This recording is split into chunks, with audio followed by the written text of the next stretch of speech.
Let's do it. Well, maybe we start straight and do the pledge and stuff, Ralph, just to move things along, It's get, streaming. okay. Well, maybe we start with the Pledge of Allegiance and a moment of silence so that it'll give Jean a chance to join Yeah, us. well.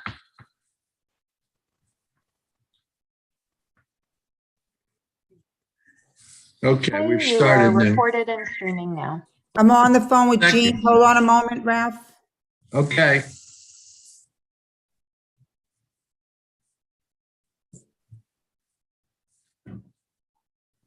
There's no patience. I think we should start. We can't be Well, waiting. we need Loretta, so Loretta just give that one moment, please. Little patience.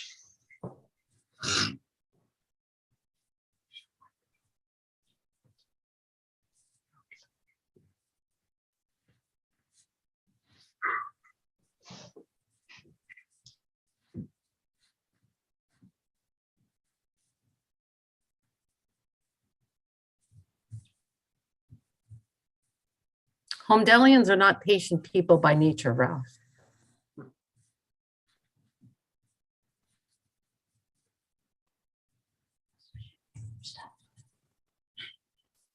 Okay, here comes Jean.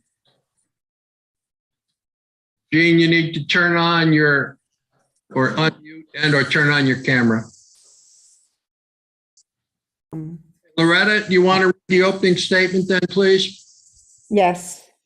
In accordance with the Open Public Meetings Act, NJSA 10:4-10, and the regulations governing remote meetings, NJAC 5:39-1.5, I hereby announce that adequate notice and electronic notice of this meeting was provided in a notice dated January 5th, 2021 and January 19th, 2022, that was sent to the Asbury Park Press, Two River Times, posted on the bulletin board, and then on the main access door to Town Hall, filed in the clerk's office, and posted on the township's website.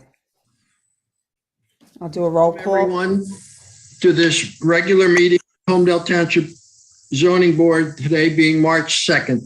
A roll call, go ahead, Loretta. Ms. Avrin, Here, Dr. Blumenthal, Here. Mr. Burkle, Here. Ms. Campus, Here. Dr. Latif, Irfan, I see him. Here. Sorry, I was mute. Okay, Mr. Luciano, Here. Mr. Orphanatopoulos, Here. Ms. Perez, Here. and Dr. Shah. Here. Okay. Please rise, everyone, for the Pledge of Allegiance, and followed by a moment of silence to honor police, military, first responders who've been wounded or killed in action. And also tonight, I'd like to recognize the brave citizens of Ukraine. Thank you. I pledge allegiance To the To the flag of the United States of America and to the republic for which it stands, one one nation, nation, under under God, indivisible, with liberty with liberty and justice for all. for all.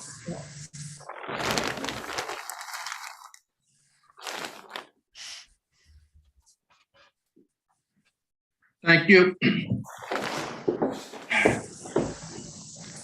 Going into item 1, Loretta, Yes. just read the title, please. Zoning Board of Adjustment Rules and Regulations for 2022. These are just a slight update prepared by your attorney from rules that have been in effect for many years and also adopted by the planning board. So, Ralph, my suggestion is we take 1 and 2 together. So if we can read number 2 also, and then I know. Fine, go ahead. Item 2, approving standard procedures and requirements for public comment during remote public meetings. This is based on revised rules issued by the State Department of Community Affairs, which supplements the municipal land use rules, which govern how we run our meetings. So I think that, as I said in the email, that we should table this till we're back in person, whether it's the next meeting or thereafter. I think there are a couple of revisions that perhaps some of the board members want to suggest. I have one revision in particular that I want to suggest, and I don't think we want to take time away from the current application to do it now. Is there a second to that motion? Well, as I indicated, so we have rules and regulations already. These are just updates. We did it at the planning board last year. They never got updated at the zoning board, so now's our chance to, this year to get it updated. The second item was really DCA issues, COVID regulations for running meetings. So again, they do kind of suggest how we should run our meetings. They are in effect, whether we have these adopted or not. So we're okay. But I'm okay if we adjourn this and we just do it at a next meeting. My understanding is we're probably going to be going back to in-person meetings, which will be discussed at the end. So we can discuss these at our next meeting or the following meeting. So the really item number 2 is only going to apply for tonight. So it's not a big deal if we adjourn it. Is there a second to Valerie's motion? I second it. All in favor, say aye. Aye. Aye. Any opposed? Motion carries. Okay, we'll table this one for tonight. Going then into item 3, Loretta. Oh, do we vote on item 2? We did the two together. Oh, we're doing them together. I got you. Okay. Okay, item 3, continued public hearing, 470 Red Hill Road, Dementia Center, preliminary and final site plan, number 2020-6, block 49.02, lots 40, 40Q, and 41 in the R40B zone. Applicant seeks a use variance to create an assisted living residence, which will be a facility for those suffering from dementia for 105 residents. The facility will consist of a state-of-the-art residential memory support program that will house a variety of innovative programs and building design concepts, including an assessment program, educational services, and extensive community outreach and support. Marty, will you bring, this time you want to So, bring up other I items? guess somebody's got to bring in Sandy and the applicants, but in the meantime, Yeah, why don't we do that? yep, and while you're doing that, there has been at the start of every meeting, I remind the board and the public, we ask, at the start of every hearing, I should say, we ask if anyone has a conflict. Everyone goes through that and indicates yes or no, and no different in this application. All the board members and the applicants were not aware of conflicts. At the last TC meeting, a public statement was made as to Ralph. Hang on, Marty, just hang on.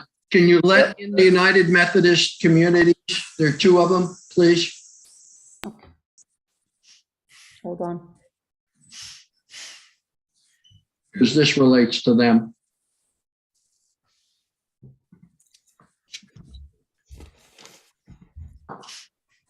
Okay, they should be in a minute.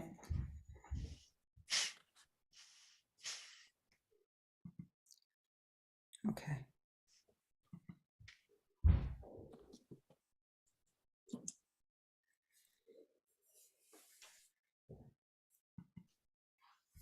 Okay. Hi, Sandy. Good evening, everybody. Hello. Good evening. Okay, we got your other folks in. Okay, I guess go. So as I was saying, all the board members and the applicant were not aware of conflicts. We do that at the start of every meeting, hearing, I should say. And in this case, at the last township council meeting, there was some public comments raised as to potential conflicts with our chair, Mr. Blumenthal.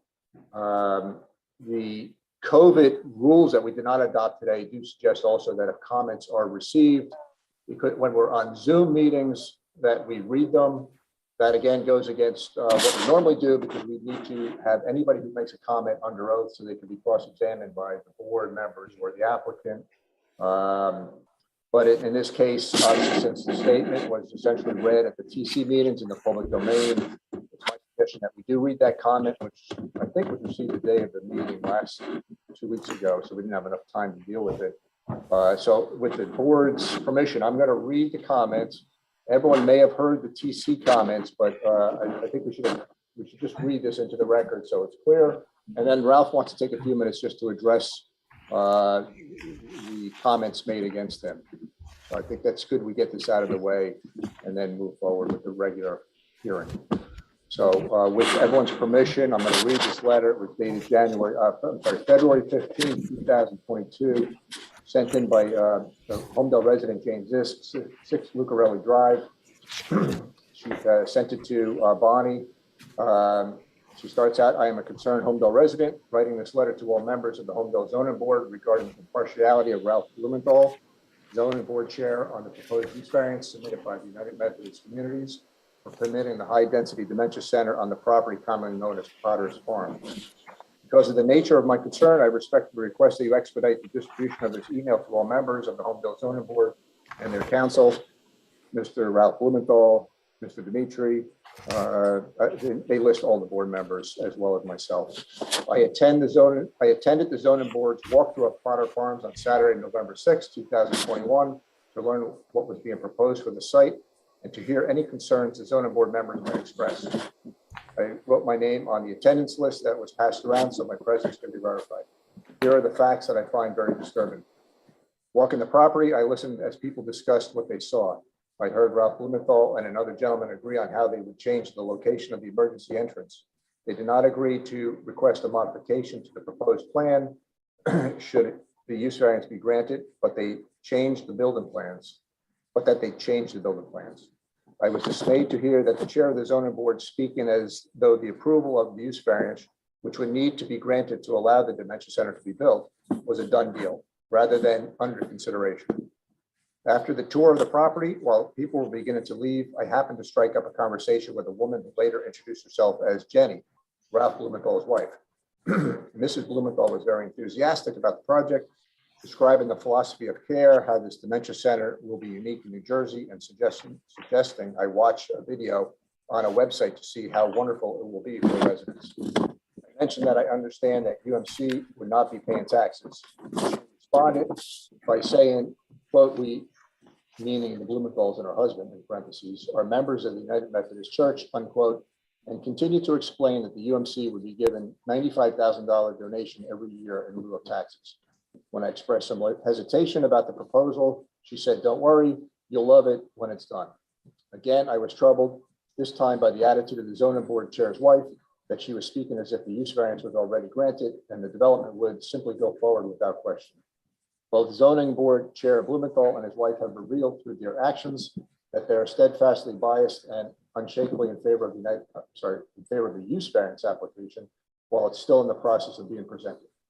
Having lived in Holmdel for 36 years, I am aware of the many volunteer hours that both Ralph and Jim Blumenthal have given and continue to give to Holmdel. Mrs. Blumenthal is a founding trustee of the Holmdel Friends of Open Space, and both Mr. and Mrs. Blumenthal are active in Holmdel Citizens for Informed Land Use. In fact, Mrs. Blumenthal is the current VP for Public Affairs. Because of their involvement, I find it interesting and very curious that both organizations have been silent regarding this use variance application and proposed development. Based upon all the above concerns, I believe that Mr. Blumenthal, chair of the Holmdel Zoning Board, ought to be immediately recuse himself from the use variance application process. I thank you for your consideration, and it was signed by the resident.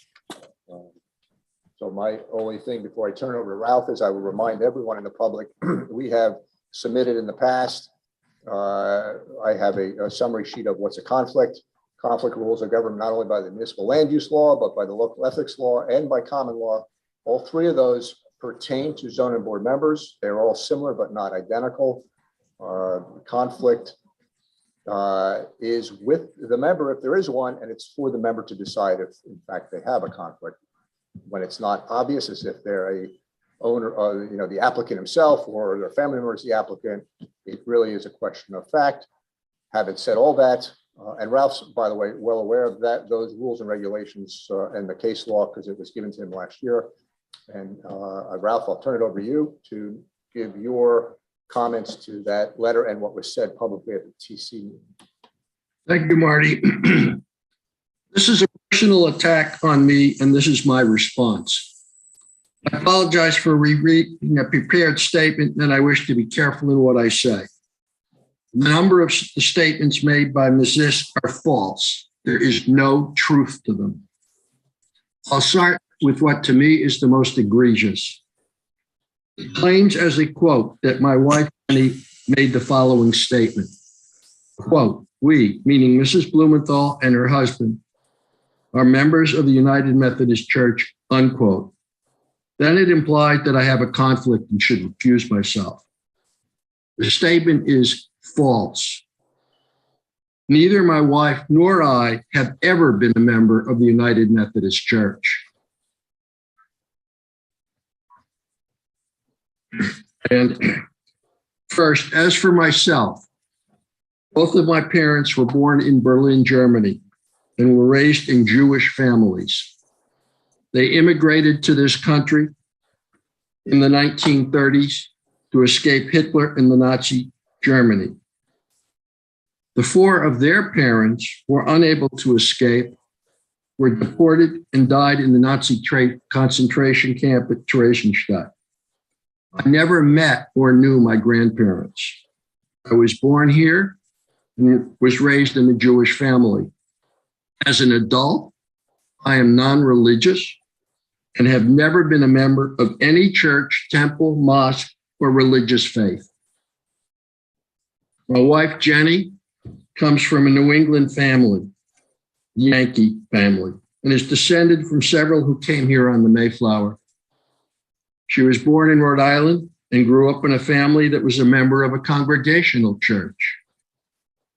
As an adult, she has never been a member of any church. She's a classical music singer and a longtime member of the Monmouth Civic Chorus, and in the past, the Masterwork Chorus. She and the chorus have performed in many locations, most recently the Count Basie Theater in Red Bank. Other performances include more than 20 in Carnegie Hall in New York. As much vocal music is religious in nature, they've also performed in a number of churches in our area. The Newark Cathedral, St. Thomas in New York, and the Vienna Cathedral with the Vienna Opera Orchestra. Tonight, Jenny and the chorus are rehearsing in the Monmouth Reform Temple in Tenton Falls. Utilizing a religious building for a rehearsal or a concert does not make one a member of that faith. To reiterate, the statement that we are both members of the United Methodist Church is completely false. Several statements indicate that I'm biased and that I've made the decision to be in favor of the use variance application. This is also false. I've not in my own mind reached any decision in favor of or against the granting of a use variance. I know that New Jersey's Municipal Land Use Law, MLUL, which governs the zoning board, sets out very specific criteria for the granting of such variances. As also described in our planner's review letter, there are specific positive and negative criteria that need to be addressed and weighed. That letter also states that the applicant needs to provide testimony about each of those. Such testimony has yet to be given. Only after all testimony is completed, we've heard from our planner and our engineer and the public, will I make a decision. It's my opinion that I am not biased, nor do I have any conflict. Mr. Brown, do you view myself as having any conflict here? You're muted. Mr. Chairman, having been a board attorney for 40 years and having given advice, just as Mr. Flieger has to your board, I can tell you for many years, I have considered general issues like this, and I find absolutely no conflict whatsoever. Thank you. I am not recusing myself from the continued hearing of this application. Enough. And I would just add, again, that the conflict, it's not something that somebody like owns the company that's applying. So the applicant, the person has to make the decision, not the board or the town council or other people. Having said that, I will say that I agree with Mr. Brown's assessment that based on what Ralph just said, I do not see as a legal opinion that it would rise to a conflict. But I would just remind the board and everyone in the public that no decision can be made on anything that's outside the hearings that we've heard, the testimony given, the objections that we hear, and all the comments. And when our decision is made, the basis for those decisions has to be found in the four corners of these hearings. It can't be any extraneous conversations or information that's not brought forth here. I think this board clearly understands that. Just as a reminder though to the board that that's how we make our decisions, especially the new members. So anyway, having said that, I think unless anybody has anything, I think we should start the hearing. Enough. I think enough's been said. And so I'll turn for the continued public hearing to Mr. Brown. I believe you had additional testimony to come. Let me just reiterate for the public, the zoning board follows a standard process. The municipal land use law of New Jersey clearly states that it's when an applicant seeks a variance or a permission, whatever, that the requirement is that the applicant prove their case. In the normal process, this is a quasi-judicial process. The applicant presents their case through a variety of witnesses. The board can ask questions and cross-examine those witnesses. And at appropriate times, the board will allow, usually at first, ask members of the public, including objectors, to ask questions of those witnesses. And as we end, there's then also separately provided a time for members of the public and the objectors to make comments of any nature with regard to the application. The testimony on this application has not been complete, so I turn to Mr. Brown to continue your testimony for the applicant. Thank you, Mr. Chairman. Members of the board, thanks for having us back once again. I would like to dig right into where we left off last time on February 16th. Last time we educated some of the new members about what happened in 2021.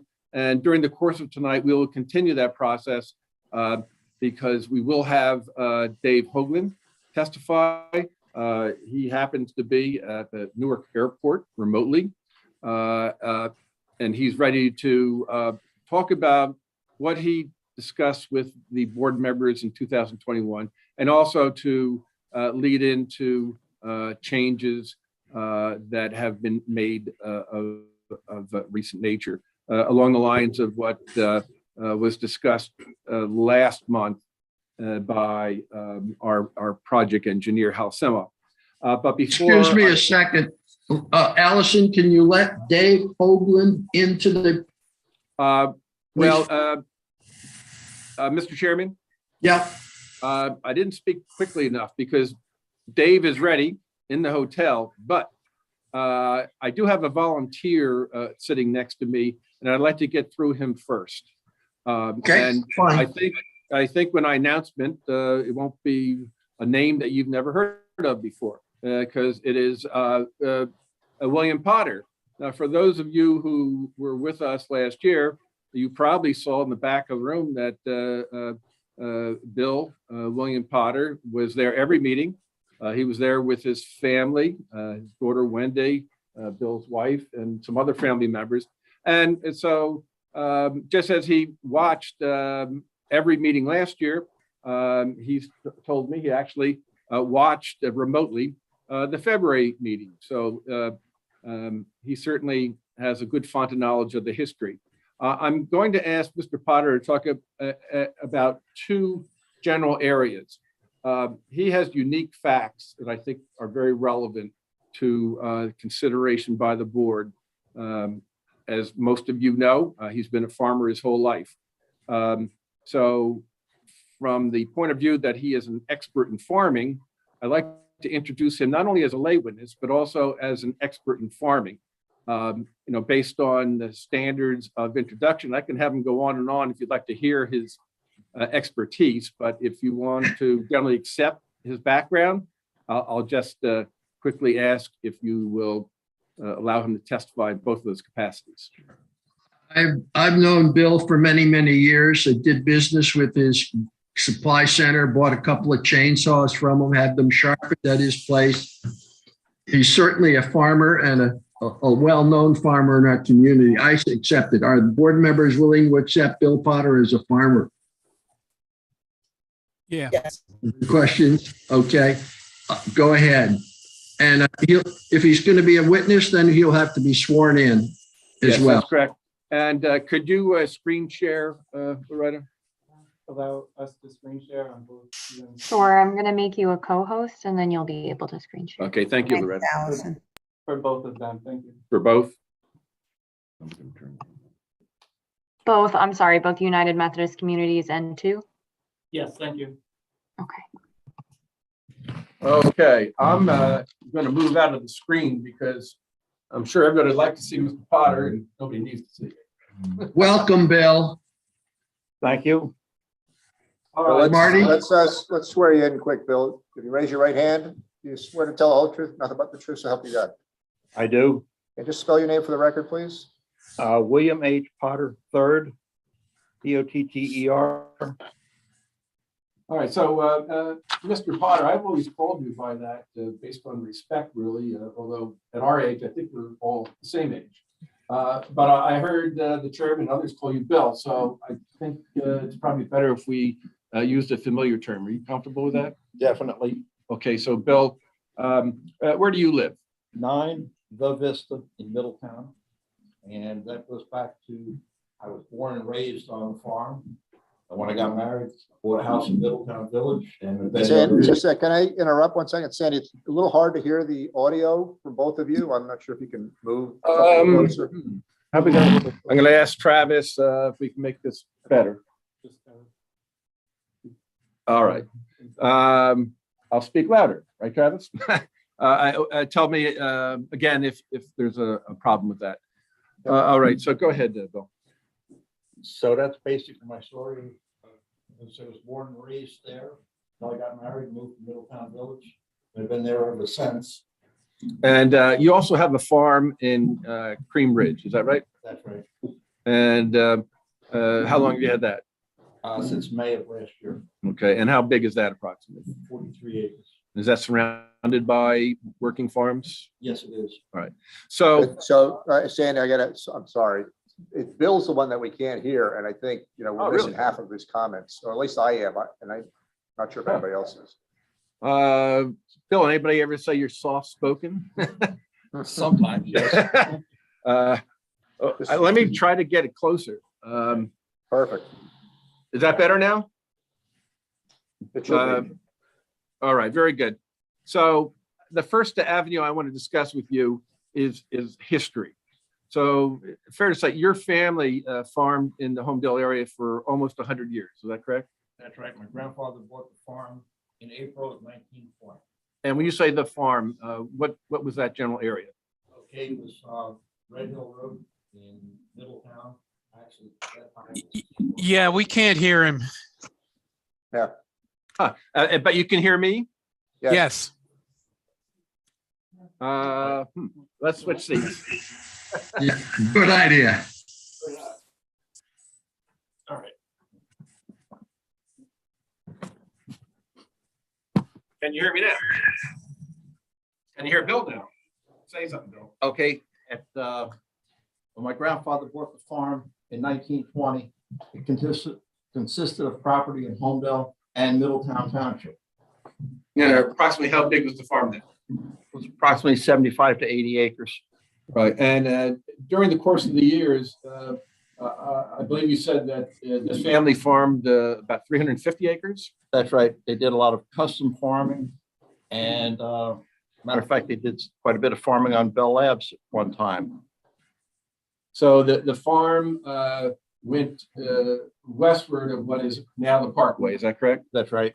And did matters change quite a bit or radically when the Parkway was put in? Yes, it did. And what happened? Well, we had a farm equipment business that my grandfather and my dad started. And the houses were coming in and the farmers were going out. Now, this is the late 1950s, early 60s. And it was time to give up the farm equipment business. And my grandfather passed away. So my dad decided to shift over, doing quite a bit of farming with another local farmer. They had a partnership growing sweet corn for different supermarkets. And when I started with my dad in the early 1960s, we decided to go into the outdoor power equipment and landscaping type business, meaning grass seed, fertilizer, power equipment. And that's what we did up until the closing. And so before we talk a little bit more about the equipment retail center, I understand that your family once farmed, which now at least a portion of the county park. Is that right? That's right. And did you know the family that owned that tract back in those days? that was the Tatum farm and the Lanion farm. Right. And back in those days, wasn't that farm on both sides of Van Scoik? Yes, it was. Part of the Tatum farm was in Holmdel, which is now Country Woods. And my dad had an opportunity to buy that farm in the early 1960s. And how long did your family farm the Holmdel side of Tatum? From 1927. And then on the Middletown side, approximately what was the size of that farm when your family farmed it? That was about 160 acres. All right. And what happened to the Middletown side of the Tatum farm?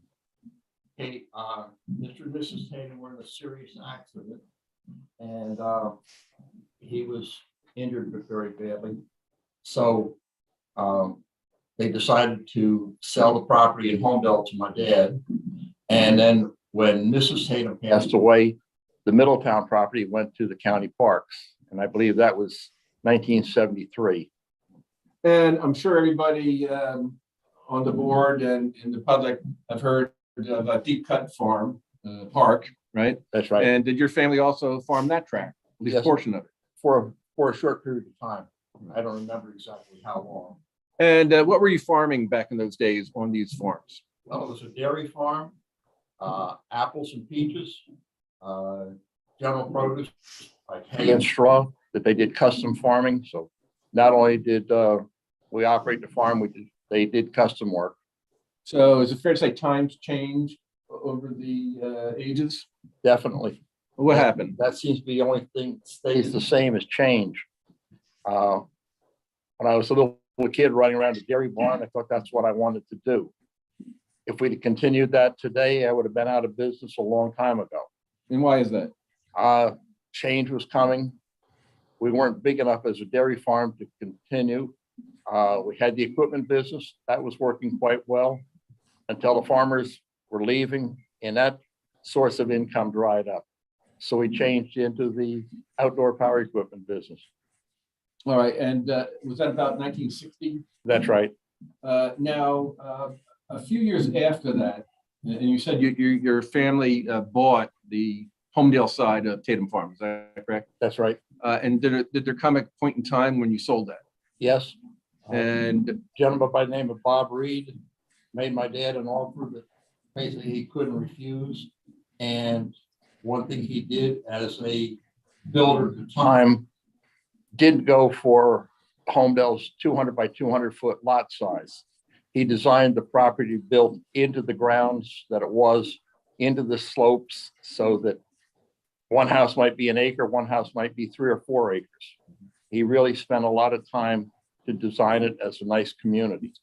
and if I remember correctly, you said you sold that in the mid 60s. That's right. And for a while, you and other members of the family had at least a couple lots in that association. Is that right? In the community? No, that was on the home farm, Oh, okay, the Red Hill Road property. all right. But did you have voting rights as part of the homeowners association at some point? No, we never had any part of the homeowners association. Okay, so educate me. You said at one point you owned some property and there was a debate about sewers and you voted on that?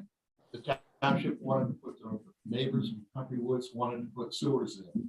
And it came up for a vote. And I had a little disagreement with the township people that I could only have one vote on it. Well, my mom and dad owned the main part of the property. My brother and I owned a separate lot and block number. So I said, I want two votes on it, one for my parents and one for my brother and I. And they finally agreed to it since it was two separate legal entities that owned the property. And as a result of that, you voted, and if I remember correctly, you said the vote was about even, and so it never went in. And what was it? Was that a casual vote by everybody? Or? I think it was a pretty much a legitimate vote by the township. And like I say, I wanted two votes, one for the family and one for my brother and myself. And we lost. So no sewers. That's the way it was. Okay, so I had asked you about Country View Road. We've talked about that quite a bit over the months, right? That's right. How was it that Country View Road was created and it ended where it is?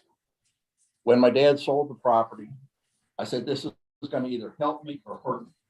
I want an exit to the rear of the property in case my brother or I want to build a house back there or something like this. It was never our intention to have it come out to Red Hill Road or anything like that, but just not to lock the property into one entrance or exit onto Red Hill Road. Okay.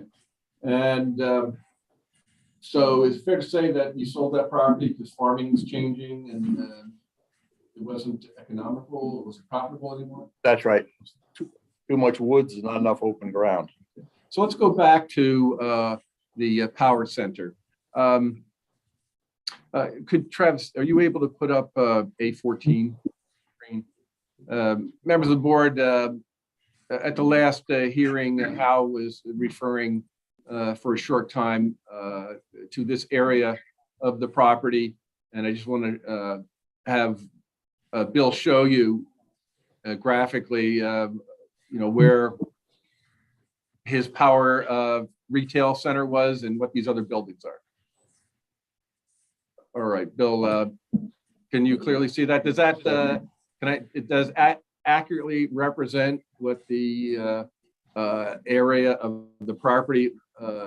Partially, yes. All right, would you explain? The building to the right was put up basically only asking for a building permit because it's a farm building on farmland assessed property. The rest of the property to the left is the showroom or garden center office.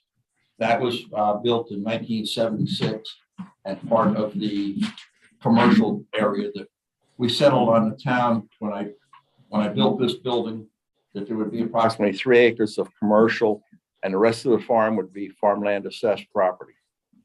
Right, and you may have heard testimony before by Hal or some others about the technical differentiation, because it's a fair, if I told you it's 18.55 acres in total, does that sound correct? That's right. And are you aware that of the size of the farmland assessed area? Is that about 15? Yes, it is. All right. And then by math, that would mean 3.55 approximately is commercial. Yeah, we never split it down to exactly how much, just 3 acres plus the balance. Yeah. Well, I can represent, that's my recollection of the tax records, but it speaks for itself. Nevertheless, how is it that the commercial area came to be taxed, and when was that? Okay, it was always taxed as one piece of ground, and then when the law changed and I wanted to build the farm building on the right-hand side, we kind of agreed that 3 acres would be commercial and the rest would be farmland. That was between myself and the township committee. Okay. So how long did you operate your retail equipment sales facility? Okay, basically the retail stuff started in the early 60s. That building there on the left was built, I believe, in 1976. And did you continue to operate that until basically the date of closing? Until we closed, yes, And that was 2020? that's right. And, oh, yeah, you know, I want to go back a little bit. Speaking of the closing, I want to make sure everybody understands, you know, why you're here. There were two closings, actually. Yeah, so when you closed in 2020, did you and your family receive the 100% of the money under the contract? That's right. The agreement was we had people come in, well, with this and this contingency and that. And my brother and I said, if you want it, you buy it, you own it, and it's yours. So is it fair to say there were no contingencies, no provisions which required you or even asked you to assist the Methodist communities in its application? None at all. Have we ever coerced you to do anything, Mr. Potter? This is voluntary. Okay. And you have had some association with the homes. It's fair to say after the closing, were you asked to continue the farming? That's right. And do you receive any monies actually from the Methodist communities to farm? No, I do provide them with the application for the farmland assessment, with showing income from the property, which meets the state law, plus over what is the minimum. Right. And so fair to say, does your daughter still help you out at the farm? That's right. She and my grandchildren trying to take care of the animals and whatever needs to be done, fix fences, etc. And could you tell me the great amount of money that you generate on a yearly basis in operating that 15 acres? Anywhere between $2,500 to $4,000 a year. Safe to say that's not enough for a. You're not going to live very well on it. Right. So everybody has to have a hobby of some sort. So yeah, we can take that slide off. So going back to this commercial area, it wasn't just you operating your retail power equipment business, right? It was also Alaka? That's right. Charlie Alaka lost the place where he was operating from and needed a place to work with his landscaping business. So they supplied trees and shrubs, mulch, topsoil, etc. So we worked out an agreement that he would move in with us, and it was worked very well. And he's been out there for a long time as well, right? Since I think 2004. And he still is operating in the same manner. Is that correct? He has agreement with the Methodist communities, totally separate from us.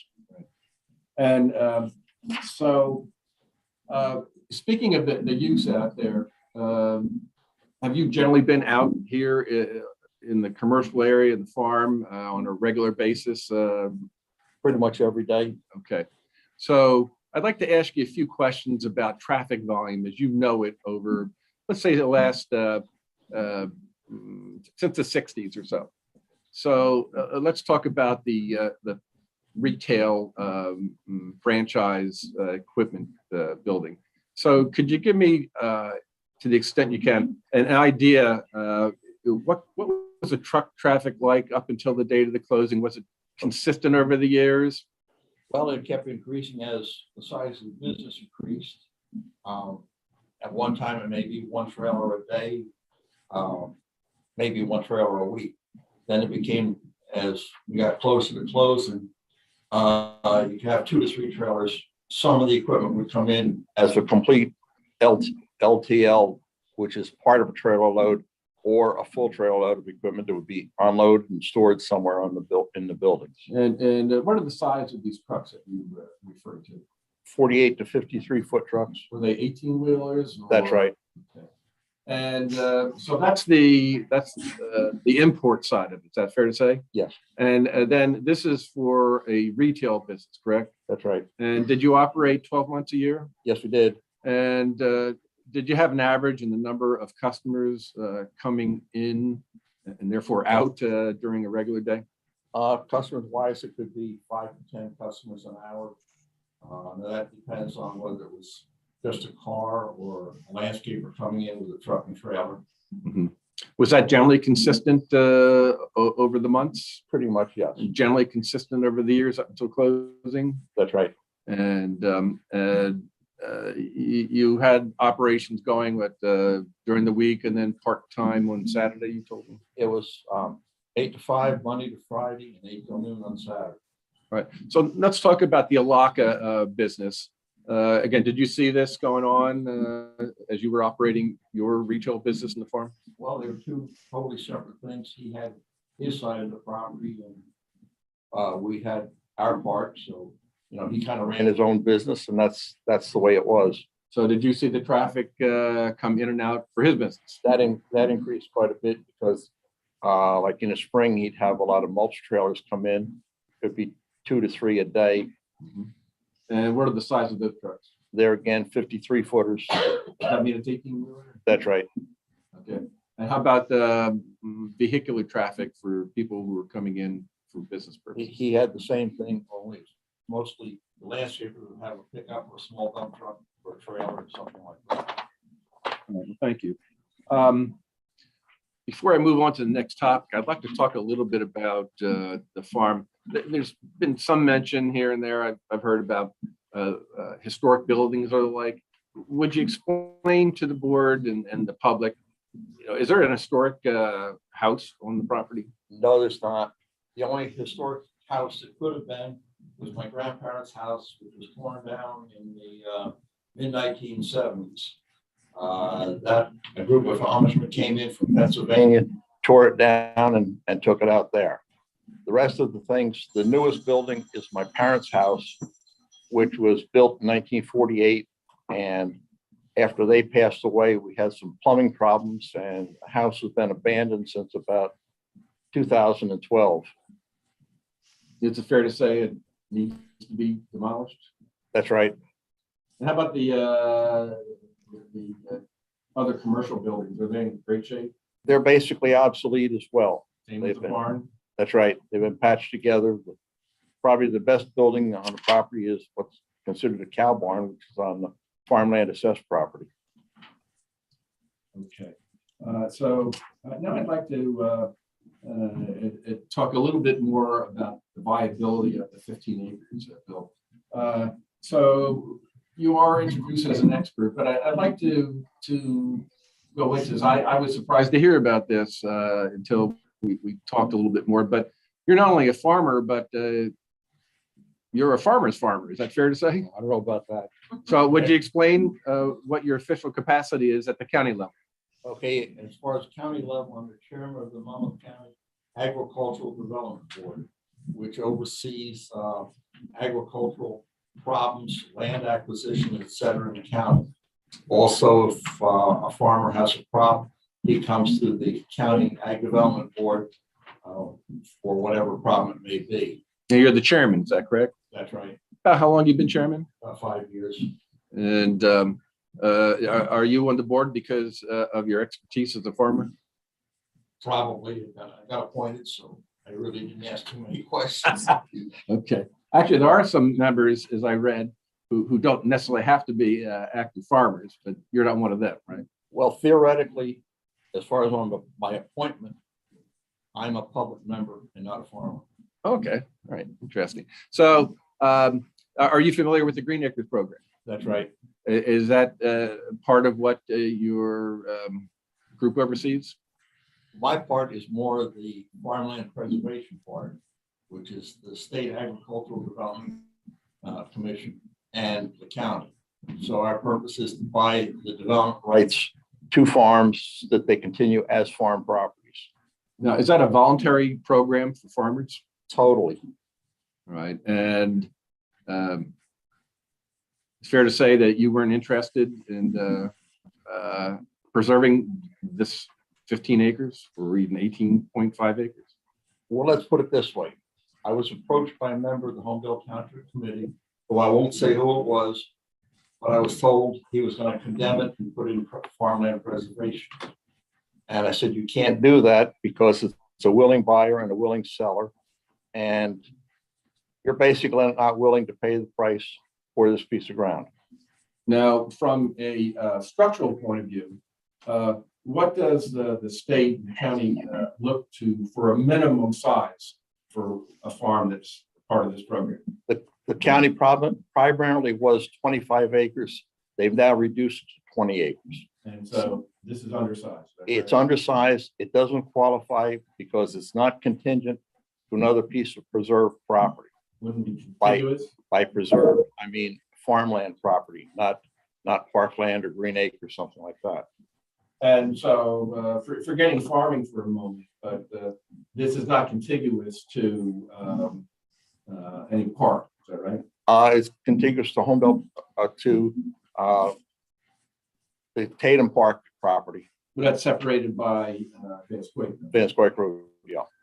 So I'd like to talk now about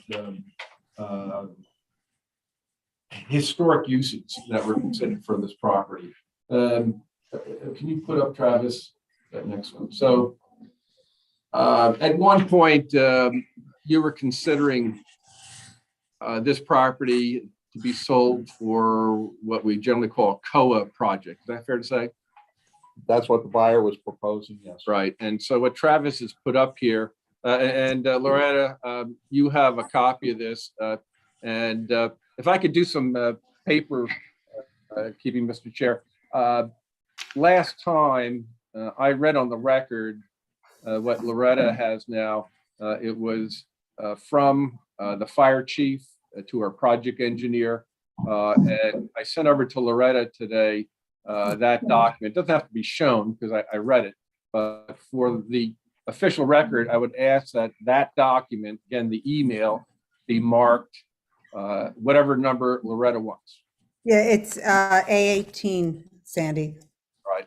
And for record keeping, Mr. Chair, as you remember, last time I asked if all documents that had been marked in prior hearings be put into evidence, and it was granted. So likewise for all the documents that we marked at the February 16th meeting, and now this document, which is the email. I'd like all those to be marked into evidence. There's no objection. Mr. Chair? Yeah. Okay, I think there are two things. What's up on the screen right now is, I guess, this COA consideration. Yeah, That's I'm going to get to that next. I'm just doing some backtracking so- because I want to get things in sequence now. okay, because I know your transmittal letter did mention that there was a letter from fire chief. Mhm. Yeah, and that was testified to by Hal Simoff. And also, I actually read the language on the record last time. But And that was signed by Eric Hernando. well, it was an email, but it was from yes, the detective, and it was dated February 16th. Fine. You have that, Loretta. Yes, I do. Yeah, so yes, we accept that exhibit. Good. And it would be premature for me to ask for this document, which you see up here, to be marked in evidence. I just would like to have this marked for identification at this time for whatever number, Loretta. A19, Sandy. All right, thank you. So looking at A19, Bill, are you familiar with this rendering, I'll call it? I had seen parts of it. To be familiar, absolutely not.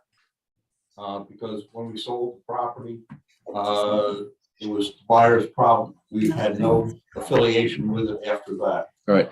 So you were telling me that you knew some of the history about how many units were originally being proposed by that developer?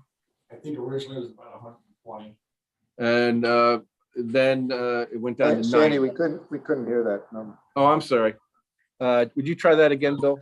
Okay, it was originally about 120 units, and I think it was cut down to 90. And so I don't want anybody to strain their eyes too much, but I can represent that if you look at the legend, left-hand side, it says 90 townhouse units. And this is the same property.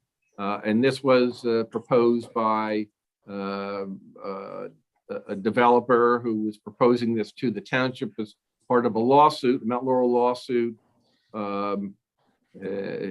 the developer's name, right, Matt? Matt Clementi. Right. And I can state for the record that it did not end up being part of the COA settlement for the phase 3 round. But generally speaking, were you aware of, how close these proposed townhouses were to the sidelines? Not totally, no, because that was his drawings, his decisions. Since it was his property, it was up to him what to do with it. Okay.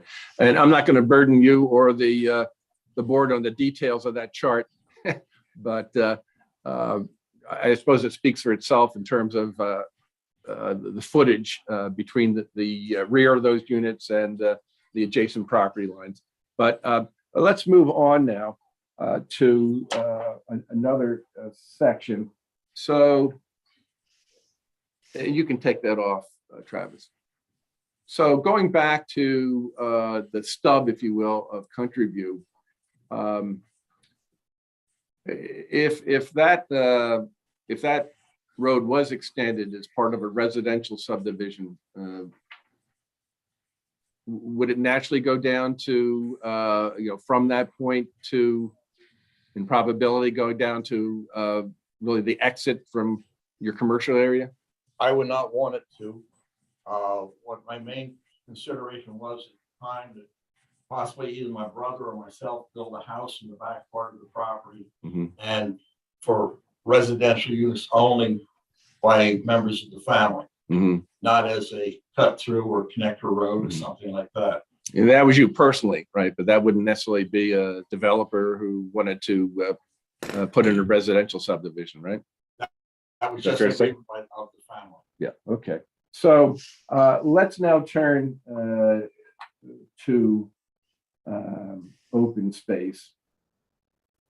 You're certainly familiar with the area, have lived there your whole life, right? That's right. And you're familiar with not only farming in the area, but also advantages, opportunities for members of the general community for outdoor use and the like, right? That's right. So, well, it may be true that almost all, if not all, members of the board know, for the benefit of the public, then I'd like to go through with you quickly what you know of the surrounding nearby uses, if you will, for open space. Let's start with the country woods. You were telling me that there actually is some open space. That's that right. right? On Fox Hunt and Galloping Hill Road, I believe. There's several acres. It was designed to be either a riding academy or center for the town, the members of the community association. Okay. And speaking of Tatum Park, that's a county park, right? That's right. And if I told you I found off the county park website that it's 366 acres, does that sound about right? Yes. You know? Yes and no. Why? I think that Tatum Park is kind of a misnomer because it was Deepdale Farm, which is the Lanion family, which owned a good portion from Van Scoik Road up to Red Hill Road by the AME Church. And then the Tatum Farm began from there and went to the top of Red Hill. So there are two separate farms at the time. So if you wanted outdoor activity, you can go over to Tatum Park, walk in the forest, is that right? That's right. Are there open fields over there? They have open fields. It's kind of undeveloped park, so it's available for most any kind of walking trails, etc. And then, of course, across the street, the Deep Cut Park that you alluded to generally. That's right. I see that the county park, your web says it's about 54 acres. You know a little bit about that acreage, right? My grandfather and my dad farmed part of that back in the 1930s, kind of before I was born. So is that available for gardeners and folks to walk around in the open? That's right. And then also, we've heard the folks talk about how they like the animals on the farm and the like. There seems to be some concern about the animals. So when the farmland assessment leaves, with the understanding that the project would be built, with the animals that are left as part of the project, what what will happen to the rest of the animals? They're gonna be moving to the farm that I bought. My daughter and my grandkids, they take care of them. And we're in the process of developing that farm over in Cream Ridge. Okay, and so if people in the area want to enjoy farming, especially historic farming, they could go over to Longstreet Farm, right? Yes, they can. And that's not too far from this location, right? Well, I think there's a difference in the two things. Longstreet is a historic preservation. My part is a working farm, so the animals are raised, sold, whatever. It's not a petting zoo. Got it. The Longstreet Farm Park is a part of the larger Holmdel Park. Is that right? Yes, it is. And according to the county web, it says it's 565 acres. And it's fair to say that in addition to the historic farming, there are a lot of open fields for folks to enjoy. That's right. And up in time, all the time that we closed, we did supply hay and straw to Longstreet Farm on a contract basis with the park system. Well, I want to thank you very much, Bill, for coming over today to talk. And as you know from watching all the other hearings, now we returned it to the chair, and members of the board can ask you some questions. Is that okay? Does any members of the board have any questions for Bill?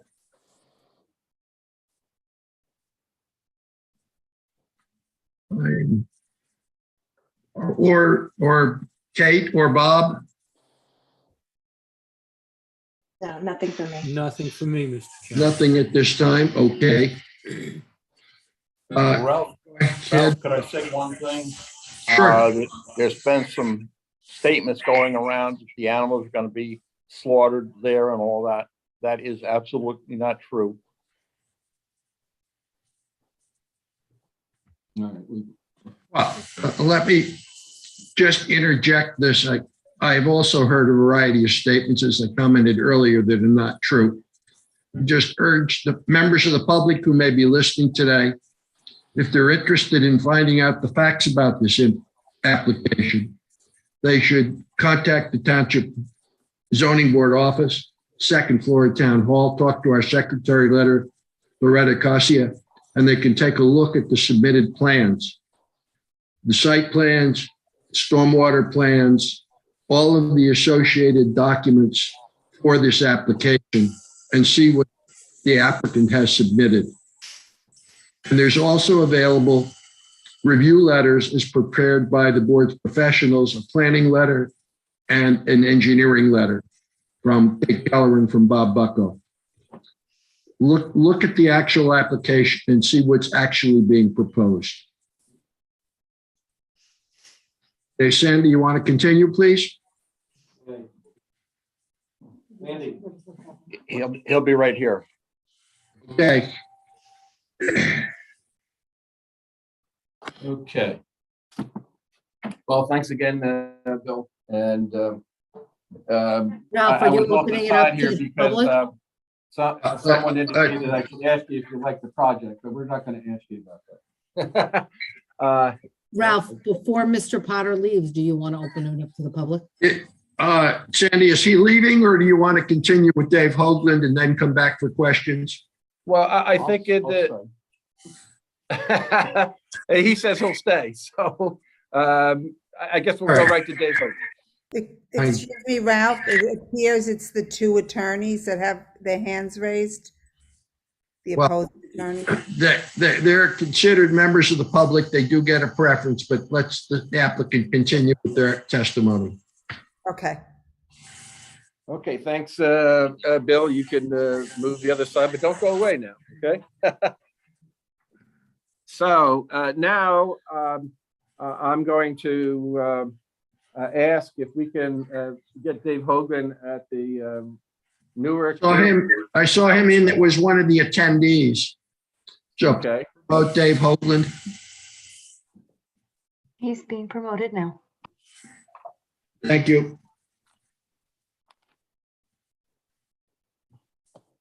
Okay, you may have to, okay, good.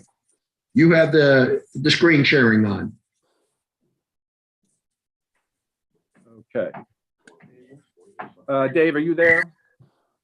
I think his screen is, so. Yeah, Travis just put that up. Oh, okay. I didn't see So, Dave yet. Dave, if you're in, please speak up. You have to unmute yourself and turn your camera on. he didn't indicate, he had flown in from, all right, he's here. There he is. Greetings. Can you see me and hear me? Yes, go ahead, Dave. Great, thank you. I'm pleased to be back, and a number of you are familiar faces, and then I know we have a number of new folks. So I hope I can try to balance this presentation to make sure that all the information is shared. But I'm happy to clarify anything that I may gloss over in repetition from things that we did in the fall. Let me just, yeah. Before we proceed, I wanted to go through what we did with Hal at the last hearing. Mr. Chairman, as we did with Hal, we went over the fact that he had been under oath last time. He will continue that Correct. way. Yes. He was sworn in as a professional architect, and he has a slide to educate the new board members on that.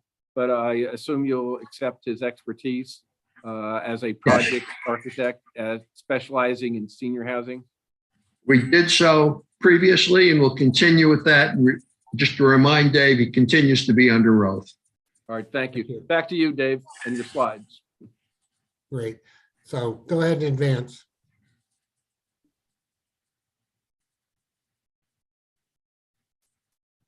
So in all candor, my actual name is John David Hoagland. I'm a third generation John Hoagland, but my parents called me David since birth. So you can call me Dave or David. I am a licensed architect in over 20 states and Canada. I have spent my entire career focused on issues surrounding older adults, designing everything from new life plan communities to small scale adult daycare and dementia programs. I lead, I'm the past president of our firm. We're over 1,200 people, architects across the country and international. I've practiced in about 40 different states, as well as in Japan, China, and India. And I bring to this project a great depth of knowledge about how we can create really unique and special environments for seniors that really provide them not only physical support, but intellectual support to live a very full life. On the screen here is a project in 1991 when I was a much younger architect, which was one of the first dementia care facilities in the United States that was recognized for its uniqueness. It was featured on CBS, NBC. I was on NPR's Fresh Air program, really providing new ways of thinking. And I think that the Enclave project that we're going to talk about tonight, for me personally, is a next step in that continuum of evolving new ideas. So I'm really pleased to be with you tonight. Next. So I know many of you have seen the prior testimony and the drawings that we've submitted. The project sits on the site that Bill lovingly talked about and how he and his family have provided stewardship. United Methodist Communities wants to continue that stewardship by keeping this a very low-scale residential development with a lot of green space and gardens. Most of the project is one story. There is a part that's two-story, which I'll touch on.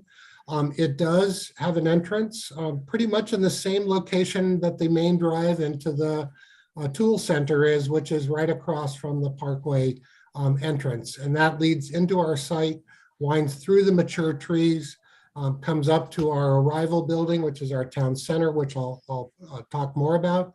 And there are 15 7-bedroom houses for 105 people living full-time on this site, all struggling with somewhere in the continuum of dementia needs. It's very unique in its development, but I think it's very residential and very compatible. And the site, when we first saw it, when Larry, the CEO, brought us out to see it, was really what a perfect site it was. It really gave us an opportunity to fulfill the mission of providing housing for people with special needs that was really rooted in touching the land, being able to experience the kind of things that Bill talked about with farming and the landscape. And I think that's something that's very special and unique as we look at this program. Next. As you're aware from the last meeting, Larry and Hal talked a little bit about some of the evolution of our thinking. And so as you all have brought ideas to us, and we'll talk about some of the things that we've included around emergency access, fire department access, we have been looking with Larry and his team at some of the operational and financial efficiencies at the same time. And we've made a modest change to the plan, which we'll be submitting formally at the end of this week, which was to take the town center, which was between the two-story buildings, and I don't know that you can see my pointer, and really slide the town center north there. Thank you, Travis. And we've linked the two-story buildings. All of the other buildings are one story, and the rest of the site plan remains as you have seen it over the last number of months. It required fairly minor changes. The footprints are the same. It's just the connections that became a little different as we looked at our development of the plan. So continue. Thank you, Travis. So we've kind of turned the plan on you a little bit, but that entry drive, which is coming in from the right side, coming in just opposite the Garden State Parkway ramp entrance, we come up into the site. We pass two-story houses, and that means there are 7-bedroom houses, one on the first floor, one on the second floor. There's a connector that leads to a 7-bedroom house on the first floor and one above. I'll talk more about the houses in a minute. You continue up past the visitor parking. There's a drop-off zone that leads you into our town center building, which now is 1 story. It was 2 stories before. And then as you continue up the drive, that leads you to our service area where we have our trash, our generator, and our maintenance shed. And then all of our parking is accommodated on the site. We have been spending more time with Cindy and the UMC team on our parking needs. And there are about 70 full-time staff at peak. So we think that 80 parking spaces is sufficient, but we've also included 10 overflow spaces because we do have shift changes in the afternoon when we have the maximum number of cars. So the 80 plus the 10 is the same 90 spaces that you saw in our plan in the fall. Next. So I know that there are probably questions about how we use the word house and how we use the word building. So I will show you what a house is in a minute, but I just wanted to point out that we have 6 residential buildings and a town center and an amenities building that ring the site. And the way that the buildings are defined are there's house 1, 2, and 3, which are all connected as one building. 4, 5, 6, and 7 is connected as one building. 8, 9, 10, and 11 are connected as one building. And then houses 12 and 13 in the 2-story building and 14 and 15 in their adjoining 2-story building are also connected. The white box is our town center and the purple building is our amenities building. There are several outbuildings. There's a storage building that you saw previously. There's a barn and there is a facility for growing plants. So some of this relates to building codes and licensure codes about why we talk about houses and buildings. So I'm happy to clarify that as we move on. Next slide, please. So one of the key things that really led us in our development of this project was that we really wanted the residents that live in these houses to have the freedom to go outside with minimizing any risk, wandering away, safety issues. And so what we used is the buildings to define this perimeter. And in a few places, there are fences, 6 feet high, solid fences, not chain link or metal fences, so that the interior garden becomes the focus of their life. And they can come and go from their houses. They can go to the amenities building in the town center. They can have free access from house to house.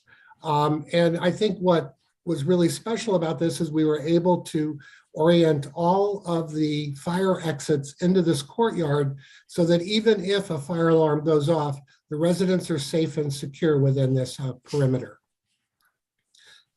So you see the orange outline, which is about 90% building edge. And then here and there are places where there are fences in between.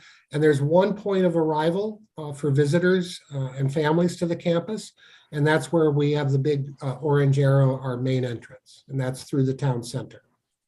Next. In our previous meetings with you and in discussions and follow-up, there have been a lot of questions about fire safety and ambulance access and emergency vehicle access.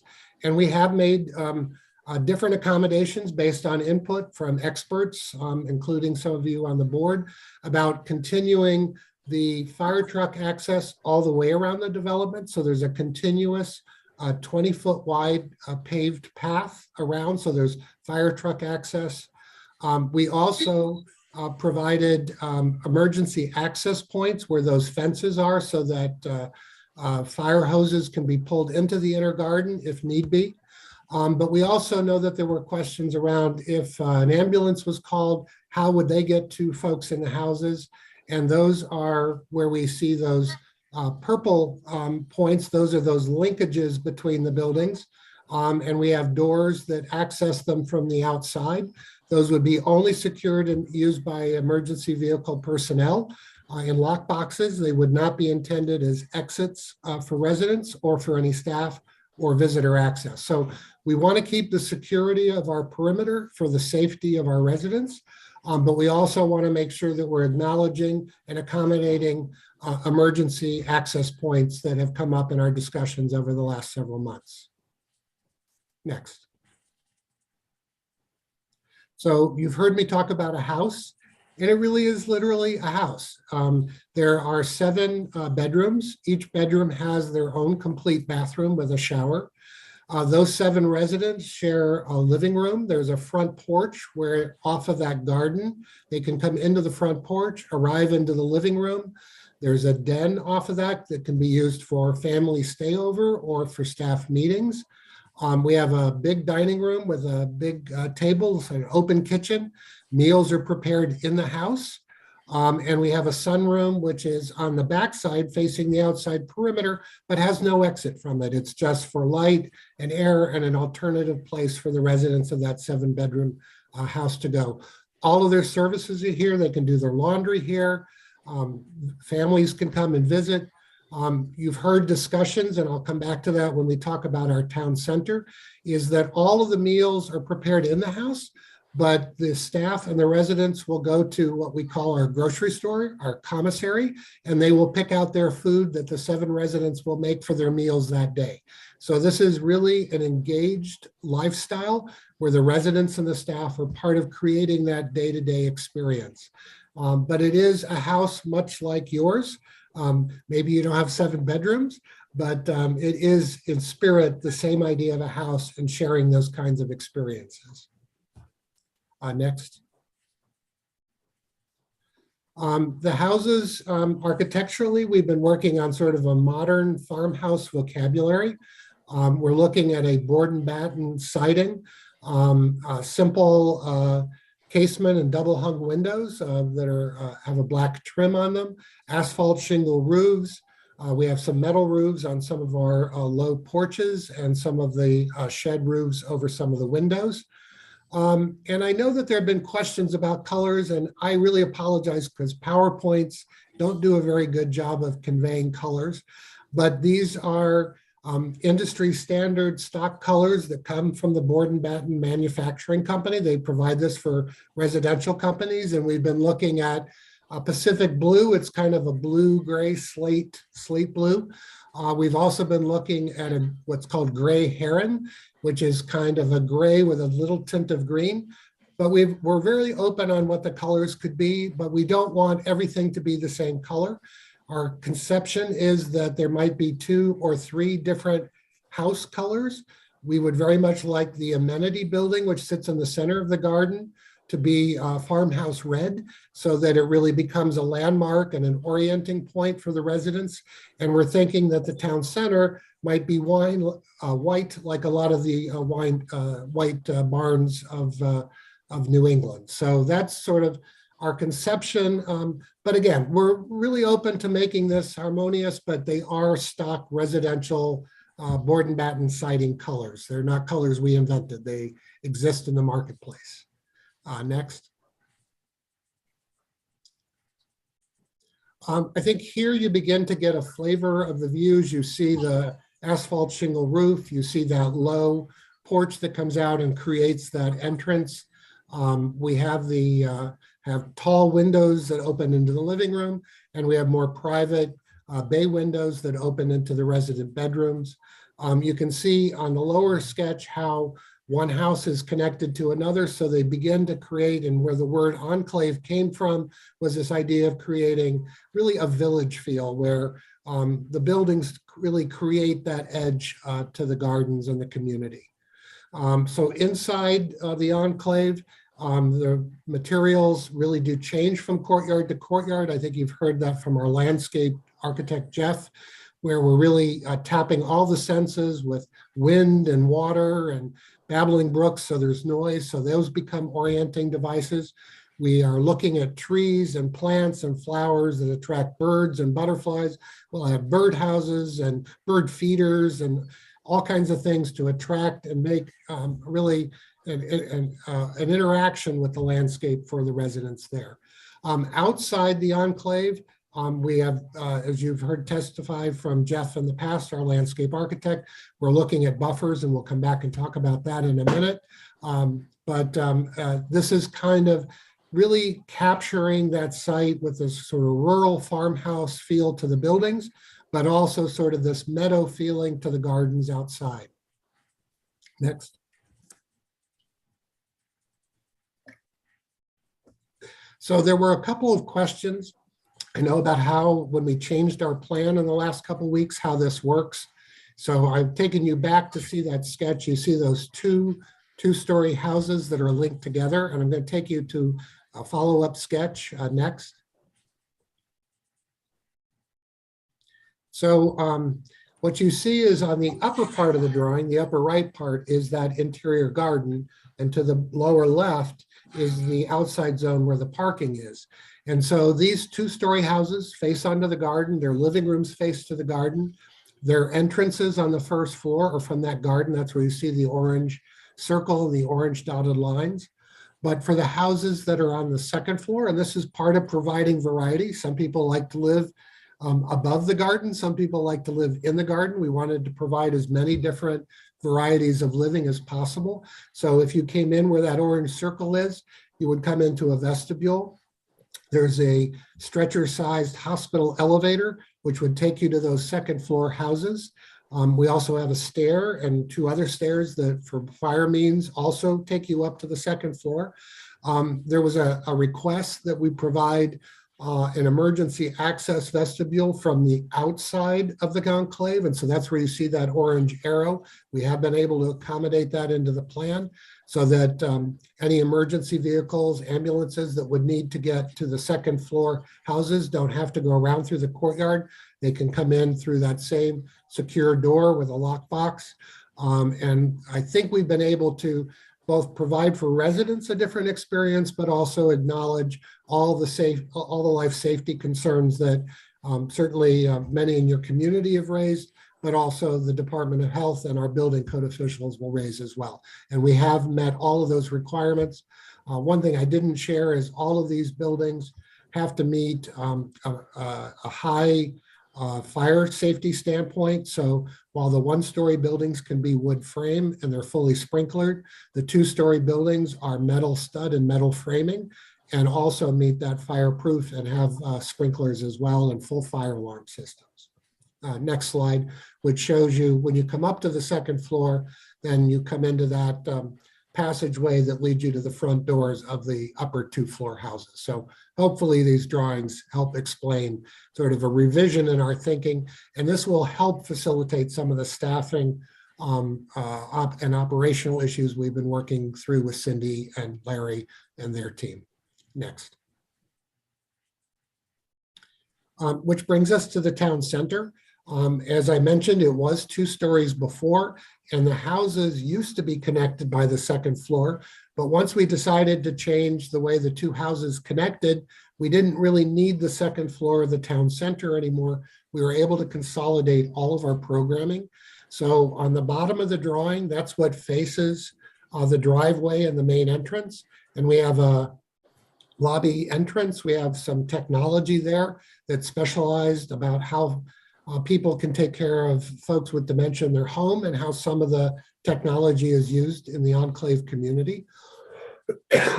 We have an assessment clinic where doctors, dentists, podiatrists can come and meet with our residents, but we can also, for future residents to move in, they can have an assessment there on where they are with their cognitive challenges. We have office suites for marketing, administration, staff leadership. The other purple zone is we've got loading, which comes off that drive. You may have mentioned, remember I mentioned that before. We break down all of the food that comes in. It will come in on larger trucks, like come to the site now, as Bill testified. We have a kitchen area which breaks down those big boxes of food so that, you know, the big cases of chicken breasts can be broken down into 7 and stored in the refrigerators and freezers, or if it's dry storage, paper goods can go into our dry storage area. And then we stock the grocery store from there. And that's where the staff and residents come and do their shopping every day.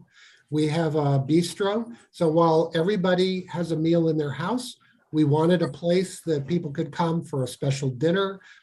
Family members could come and bring their family member to the bistro to have a special meal, whether it be breakfast, lunch, or dinner. We also have an auditorium chapel, which is adjacent to the bistro so that we can serve meals into there if we're doing training sessions or board meetings. We're hoping that we can do training for community members about how to help support folks with dementia.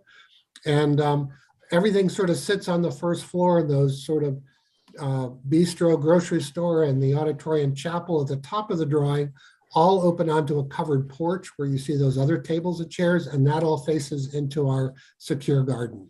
So we think this building is very important and very special, and really creates an opportunity for the residents, the families, and the staff to really mix, but really provides a safe zone for the residents that fronts on the enclave garden. And then we have office and support spaces for families that really relate to the driveway and entrance to the campus. Next. So as we've redeveloped our design, this is the new version of the town center building. As I mentioned before, it's still board and batten siding. We're thinking that this building will be white. We do have some higher spaces to bring clear story light into that bistro and into the multi-purpose auditorium. But we think it really has a nice residential character that I think will be very welcoming and very inviting. Next is another view of our town center revised. And this is from the enclave, the garden side. So there you're seeing those big windows under the porch. Those open into that auditorium and the bistro. We have the opportunity for outdoor dining. And then those clear story square windows provide light down into the auditorium. So some people have asked, you know, what are the fences like? If you look all the way over to the left-hand side of the drawing, that is one of the fences. It's a horizontal board fence. And that is actually our EMT or emergency vehicle entrance. So if the ambulance comes, they will have a key to come in that way into the campus with a secure place to leave the ambulance. So we've been trying to incorporate everything that Larry and his team need for this to be successful, and also for everybody on the Holmdel side to make this really the stellar project we really know it can be. So next.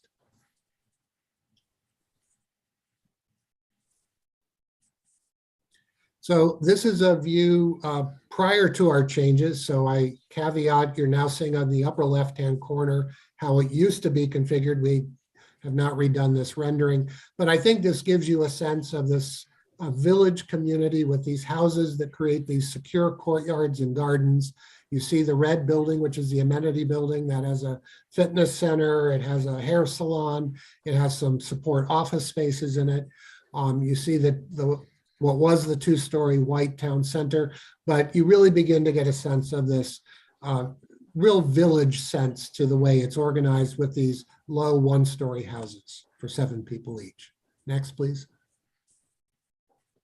So a few highlights just to make sure we didn't miss anything. And what do they say? Say it twice or maybe 3 times. Next slide, please.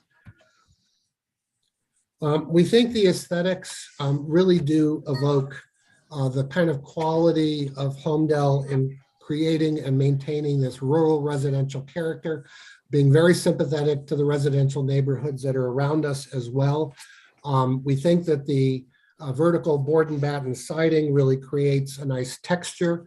Again, we can talk about colors and how saturated they are, but we do see a variety of colors being used, a variety of materials between the shingle roof and the metal siding on the roof. We have something special around the front entrance. Maybe it's a reclaimed wood or maybe stone or brick. We're still working through those details.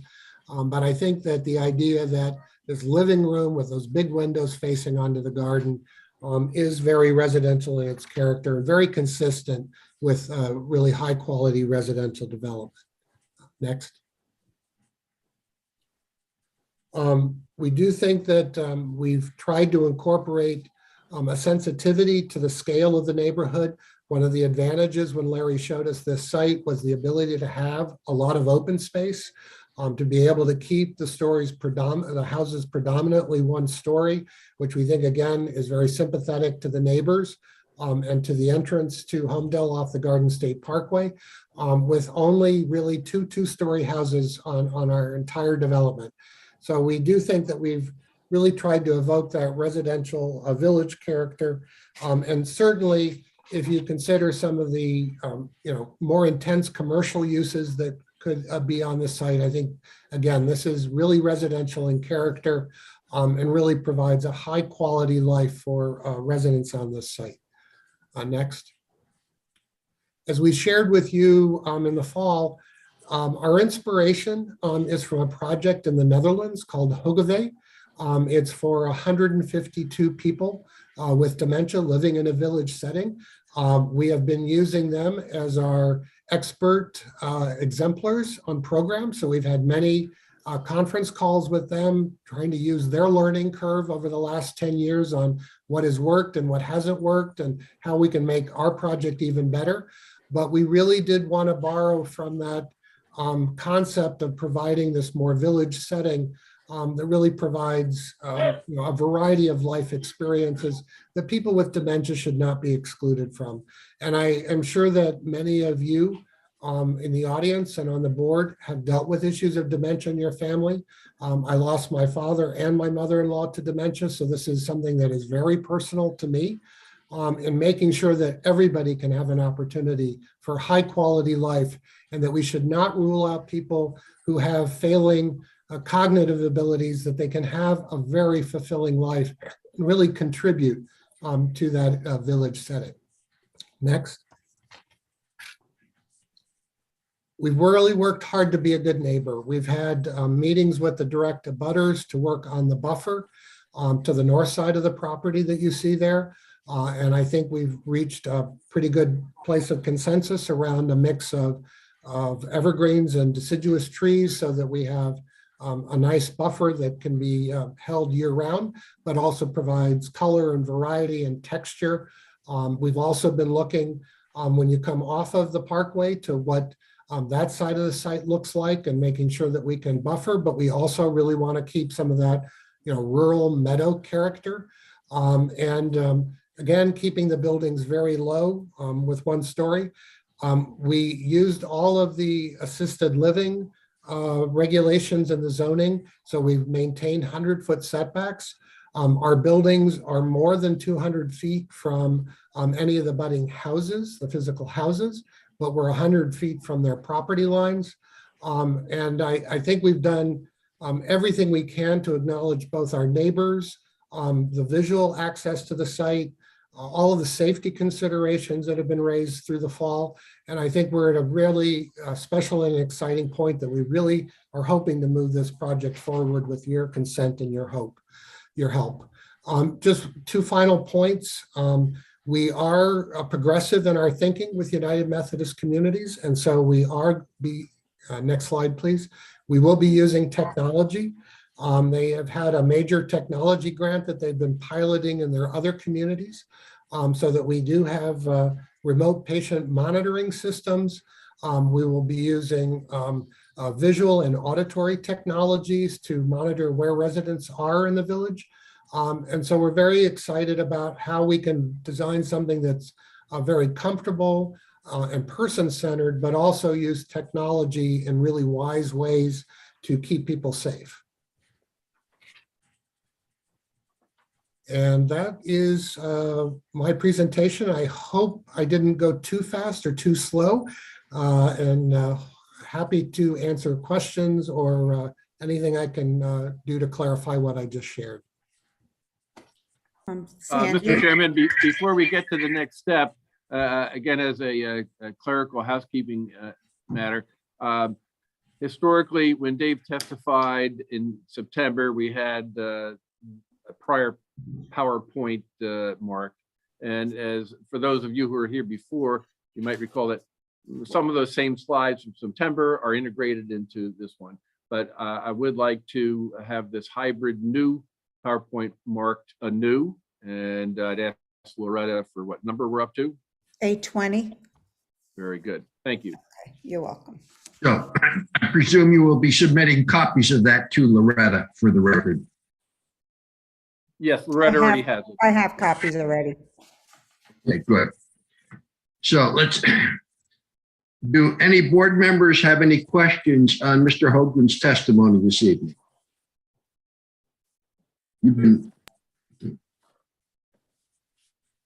I see none. Kate or Bob, do you have any questions or comments or on this tonight's testimony? Yeah, I have just one clarification, Mr. Chairman. Dave, you had shown a sketch with just a block for the overflow park. And several members of the board have expressed a concern that, what do we do if, during the holidays? It was testified, and I've talked to Hal about this as well, to provide additional parking to try and alleviate any parking deficiencies during those times.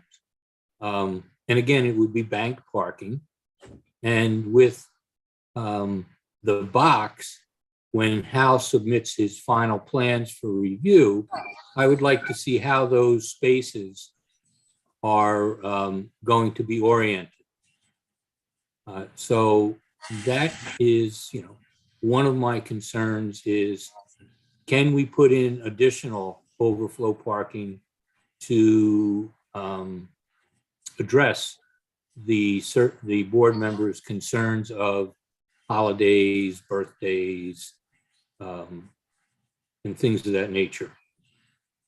Well, I could address that in part, Bob.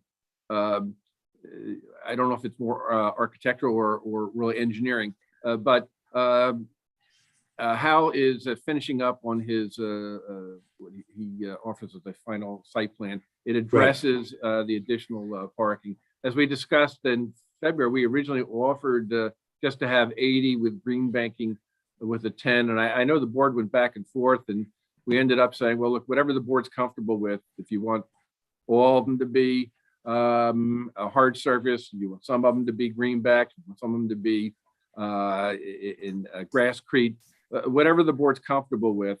And I think to be consistent, we'll do what you suggest. And I would say between the time that the House submits before the end of this week and the next meeting, Hal will be very happy to talk to you anytime, Bob, about this I know issue. that he's been very good. We've been in constant communications, and I appreciate that. But that's why I brought it up with the additional parking for these special type of holidays. I had spoken to Hal about that, and when Dave gave his testimony tonight, it was just for the additional 10. I just wanted to bring it up to address the board's concerns from the last time, or from the last meeting when Hal was testifying. That's all. I was just going to say that again. You haven't answered where the guests are going to go. You have 80 spots with 70 full-time staff and maybe another 10. So maybe you have 20 spots for visitors. On busy days, that's not going to accommodate your visitors. So where are they going to go? Well, I would suggest that since Hal will be back on March 16th, those are engineering specific.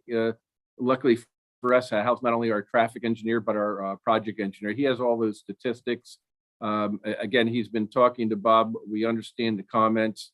Quite frankly, when we left, I thought it was either going to be 80 plus 10 or 90 again.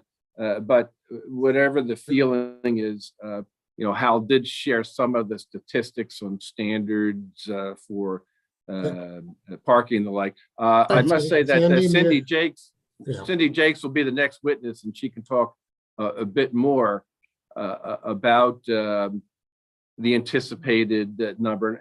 That might be helpful. Well, again, Dave, don't you know the answer to that question? Well, I was going to clarify part of it, and Cindy will be up next, but the 70 that we're referring to is the peak overlap shift around 2 or 3 o'clock in the afternoon. We don't have 70 staff there 24/7. So we do know that from their other communities, visiting patterns tend to be more at the end of the day after that 2 to 3 window, and into the evenings when all of the executive administrative staff are typically not there. So 70 is not how many staff are there all the time. That's just their peak overlap at 2 to 3 o'clock. Right, but let's do Mother's Day, right? Let's pick Mother's Day. That's everybody's favorite day, right? So Mother's Day, you've got peak time, 2 o'clock, 70 staffers, you have 110 residents, and you conceivably could have, I don't know, let's be optimistic and say that the residents, half of them are going to have visitors on Mother's Day. You're going to have 55 visitors. Where are these people parking? So I would defer to Cindy to talk more about the patterns of visitation that they see and what their staffing would be on a Sunday when Mother's Day occurs. Because I think it does look different on the weekends than it does look on weekdays, but Cindy is much more the expert on their visiting patterns. We'll wait for Cindy. Okay. Are there any other for Mr. Hoagland's testimony? Ralph, this is Irfan. I had one question. I think I raised in the last meeting, and we are going to wait for Mr. Dave Hogan's testimony. What necessitated the change of that center to the left, and what problems did you solve, and what new issues might potentially arise out of that? So they were both operational and financial. One of the things that we looked at was how we could reduce some of the square footage that was being duplicated. And by having 2-story houses on either side of the village center, it meant we had to have 2 bridges. So we were able to save some money. We also looked at it from an ongoing operations standpoint. And by putting the 2 houses together, it made the operational for staff much more efficient because they were closer together rather than being on either side of the village center. The third factor was that once we had residents having primary exit and egress through the second floor of the village center. It made the village center an institutional building rather than a residential construction building. So it upped the costs, the construction costs on that building. And we're all, I think, recognizing what's happened post-COVID with construction costs. So both operational efficiency and construction costs. I think the good news is we've had 2 work sessions with Larry and his team. And at the last meeting, after we reviewed all of the changes, everybody said they thought it was a better scheme. So we've learned a lot. And I think that much like we've learned with you about fire access as an emergency vehicle, I think it's gotten better. So I don't see any downside. I think only upside. And Larry can speak best to that as the CEO of the project. Thank you, Mr. Holden. There is a second question that a concern that I had, and some members of the public also kind of expressed that at some point of time. That is the distance between the main entrance and the emergency exit is too close. And if it blocked the road for some emergency purposes, the emergency exit also would be blocked off. Yeah, I should have pointed out that did come from the fire department as well. And we've actually added a second access point that would be emergency access only, which is to the left of the main entrance. As you come in and go up the driveway to the town center, we have another access point to the left, which would be emergency vehicle only. So the concern there is that is too close to the main entrance. Well, the exhibit that we marked in the beginning of the hearing is from the fire chief. He approved the alternate access.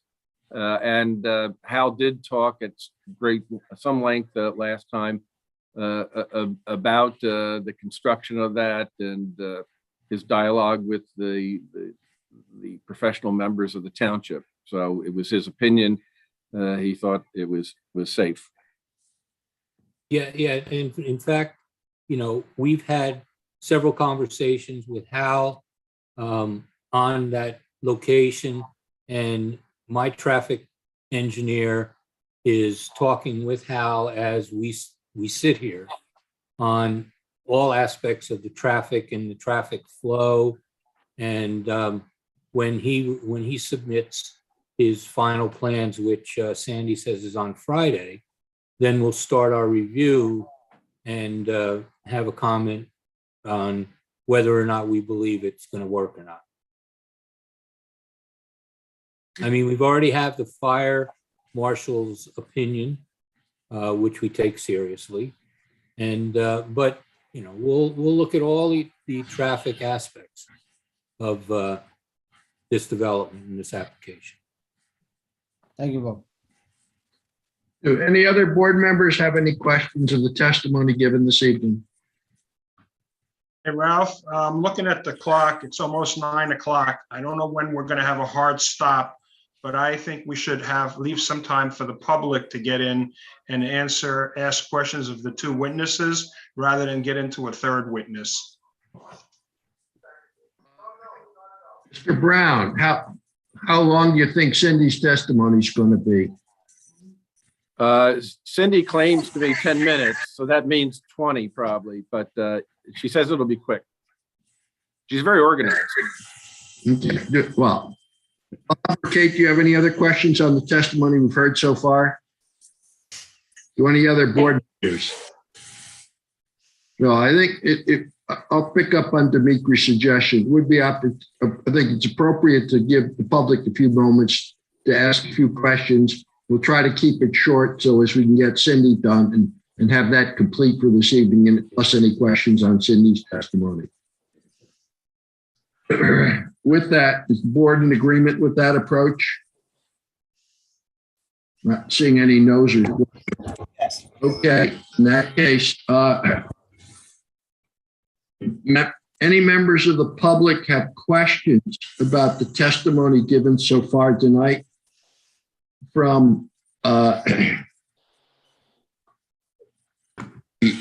architect or Bill Potter or whatever, please push the button, raise hand button at the bottom of your screen, And Allison, if you see any, please let me know. I do. There are quite a few hands. The first hand up is Mr. Brian Clancy. I'm going to allow him to talk now. Please. Have it right, Mr. Clancy's representing Middletown? I am. Can everybody hear me? Yes, please go ahead, Mr. Clancy. Thank you, Mr. Chairman. My name is Brian Clancy. I'm from Dasty and Associates, and we do represent Middletown on this matter for the board as special counsel. I had a few questions for Mr. Potter, if he's available. Right here. Okay. Hi, Mr. Potter. Who did you sell your farm to? Matt Clementi. And who is Matt Clementi? He's a developer that purchased the property. So you didn't sell it to United Methodist? No, sir. Okay, is it fair to say if you know that Mr. Clementi, he sold it to United Methodist? That's correct. Okay. Regarding your business there, is it fair to say that, due to the dwindling business, like you said, it's chipped away over years, that it was a little bit of a relief to be done with ownership of the farm?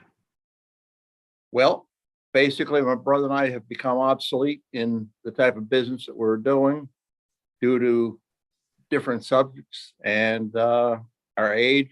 We didn't have anybody in the family that wanted to continue it. The buildings were getting older, so it was time to quit. Okay. Is it fair to say that over the years, obviously it became more difficult to run the farm? But from the outside, if you pulled up out front while you're sitting there at the exit to the parkway, or you're driving past on your way home, the average Joe, so to speak, wouldn't necessarily fully understand the difficulties of running a farm in the modern era, correct? Pretty much so, yes. And from outside appearances, they would probably have no idea of how difficult it was, other than it just looked like the same farm they always drove past for the most part. Just watch the animals run around, and then there's taking care of them when they get sick and all that sort of thing. So it's not just watch the pretty animals out in the field.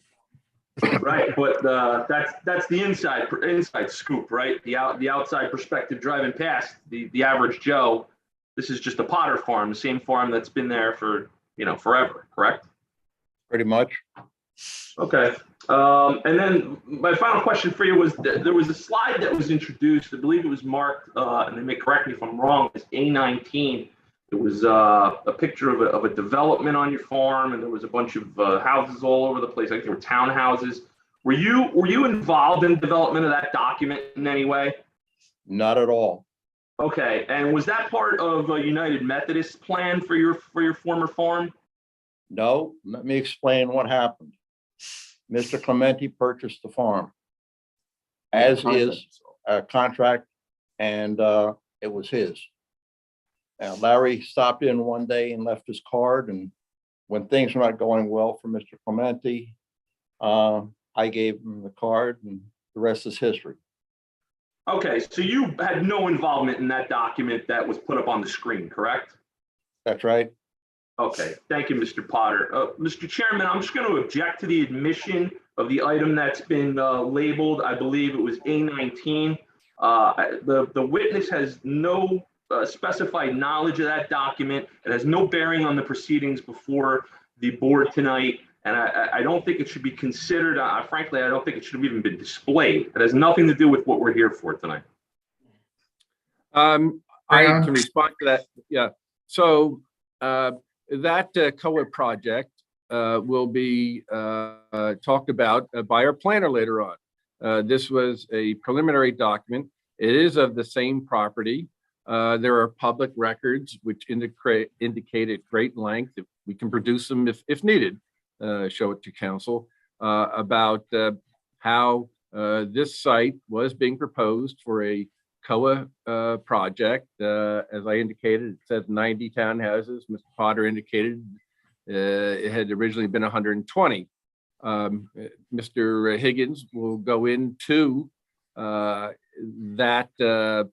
project at probably the next meeting.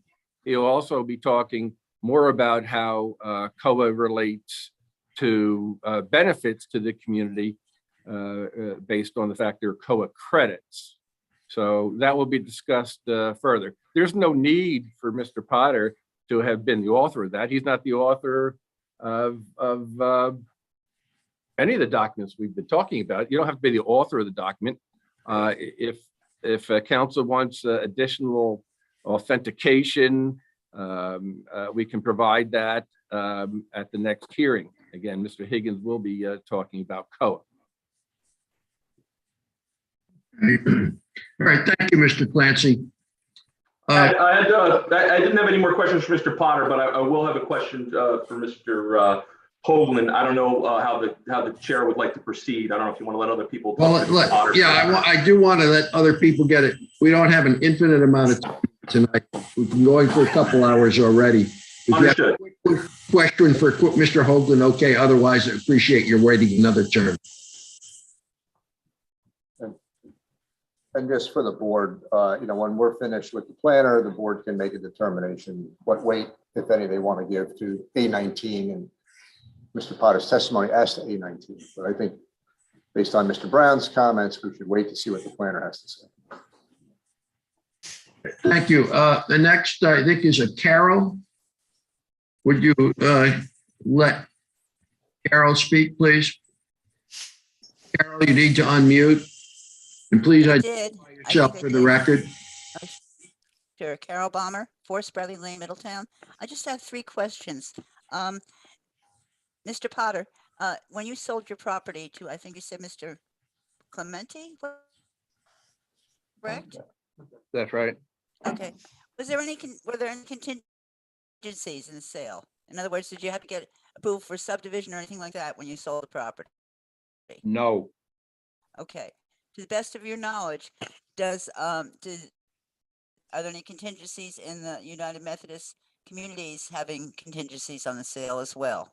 Maybe the attorney, Mr. Brown, would be better to answer that. Not that I know of. Yeah, I'm happy to clarify that. So the Potter family had a contract to sell the property to Mr. Clemente. Right. And there were contingencies in that contract I can represent. He was proposing a COA project. He filed a lawsuit as part of the Mount Laurel cases that the attorneys for the township were very well aware of, ended up in the settlement. The project didn't end up at the end to be part of the COA settlement. I was alluding to public documents. It talks about the history of all that. Now, what Mr. Potter, Mr. Potter's not an attorney, but so he had that contract. And when Bill was talking about Larry, that's the CEO, he showed his calling card to Mr. Potter. That's when Mr. Clemente was having some challenges with getting a final approval for his COA project. And so eventually, Larry Carlson spoke to Mr. Potter, who spoke to Mr. Clemente.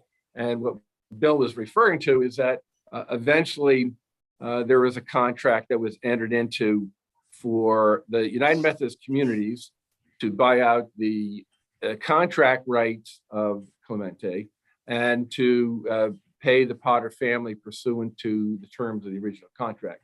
So I can re-verify that there are absolutely no contingencies in the agreement between the United Methodist Communities and the Potters or the Clementes. Anything about any requirements by the Potters or anybody else. It was a very straightforward sale and there was no contingency. If you're asking about if there was a contingency for us to get any approvals, no. We bought it in 2020 with no conditions whatsoever. And we're proceeding as the owner and we're the only owner. That's what I was trying Thank to you say. very much. Oh, okay. Okay, my second Very good. question, is regarding the overflow parking. Will it be pervious or impervious? Well, we've discussed that over the last several hearings, and the bottom line on this has always been we're happy to put in impervious or pervious, whatever really Bob Bucko suggests and the board agrees with. It was discussed in part by Hal last time. And the reason why I'm not saying absolutely yes or no, because as Bob alluded to, he wants to look at Hal's final submission. So Hal will be back on March 16th. He'll talk more about the final size of the parking lot, whether or not it's all pervious, impervious, grasscrete, land, partly green banked, to make everybody comfortable. Yeah, Mr. Brown is correct, Carol. Okay. Let me just comment, Mr. Brown mentioned a specific date. We haven't yet to the point where we discuss the next date, so don't take 16th as committed to being the next date yet. Okay. That's a little bit later. I would encourage the board to really seriously consider pervious coverage for the overflow parking. My third question is. Did you say pervious or impervious, Carol? Pervious. So drain. The board had discussed that last time, and we're awaiting the final plans from the United Methodist engineer, Hal and Bob Bucko will review that, and it'll be discussed at whenever the next meeting is that we do discuss engineering. Okay, my third question is a quickie. There's an open space area designated along Van Scoik, and I believe there was discussion at the previous board on what to do with that open space, how to maintain it as open space, whatever. I'd like to strongly suggest you've had, I believe Mr. Brown mentioned butterfly fields at one time being throughout the development. Isn't a question. I would suggest you make it. Yes, I'm trying to get to it. Yes, would you consider making that open space on Van Scoik a complete butterfly field to accommodate migrating pollinators, which of course would include milkweed and other plants that are basically pollinators would be drawn to? That would be my question. I don't have an answer right now. If the board wants us to consider it, we can look into it. We did have testimony previously from the landscape architect. That's really a question for him. So we'd like to limit questions at this point to the witnesses who testified tonight. Thank you. Okay, thank you very much. Next is an Angela Curcio. Is her hand up? Angela, can please identify yourself for the record? Sure, Angela Curcio, 3 Williams Way. So my first question is, Mr. Potter had testified that there was no contingency, and I know that there was just discussion on the contingency on the sale. And he had stated because if they wanted it, they can take it. Yet he remained there to operate it. So I was wondering how that was reconciled. I can answer that. There were no contingencies whatsoever. And I'll ask Bill directly. So, Bill, to your knowledge, was there any written contingencies at all that you were supposed to be involved or had to be involved in the property at all after the closing? There is nothing in writing. Basically, it's a verbal agreement that I would maintain the animals until I get my new operation going.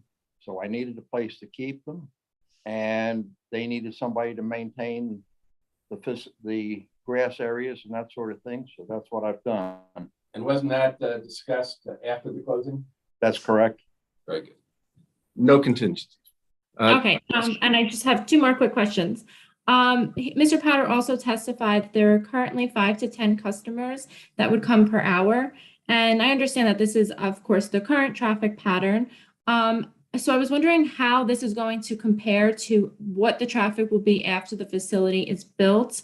It seems this testimony is a little irrelevant if we only have one half of the equation. So can someone answer how the traffic will be impacted? Well, at the last hearing, Hal Sumoff discussed at great length what the anticipated traffic is. He had supplied 3 traffic studies. Right. I think they only discussed 2 out of the 24-hour day. So I know we had mentioned traffic tonight. So I thought maybe, and that was also in reference to the online materials that Mr. Blumenthal had referenced. Well, he talked about traffic, every day of the week, and he had done studies on that. So, I mean, it was discussed at great length. But And maybe we can then circle back when he's at the next testimony because his studies, they discuss 7 days of the week, but only during the peak hours.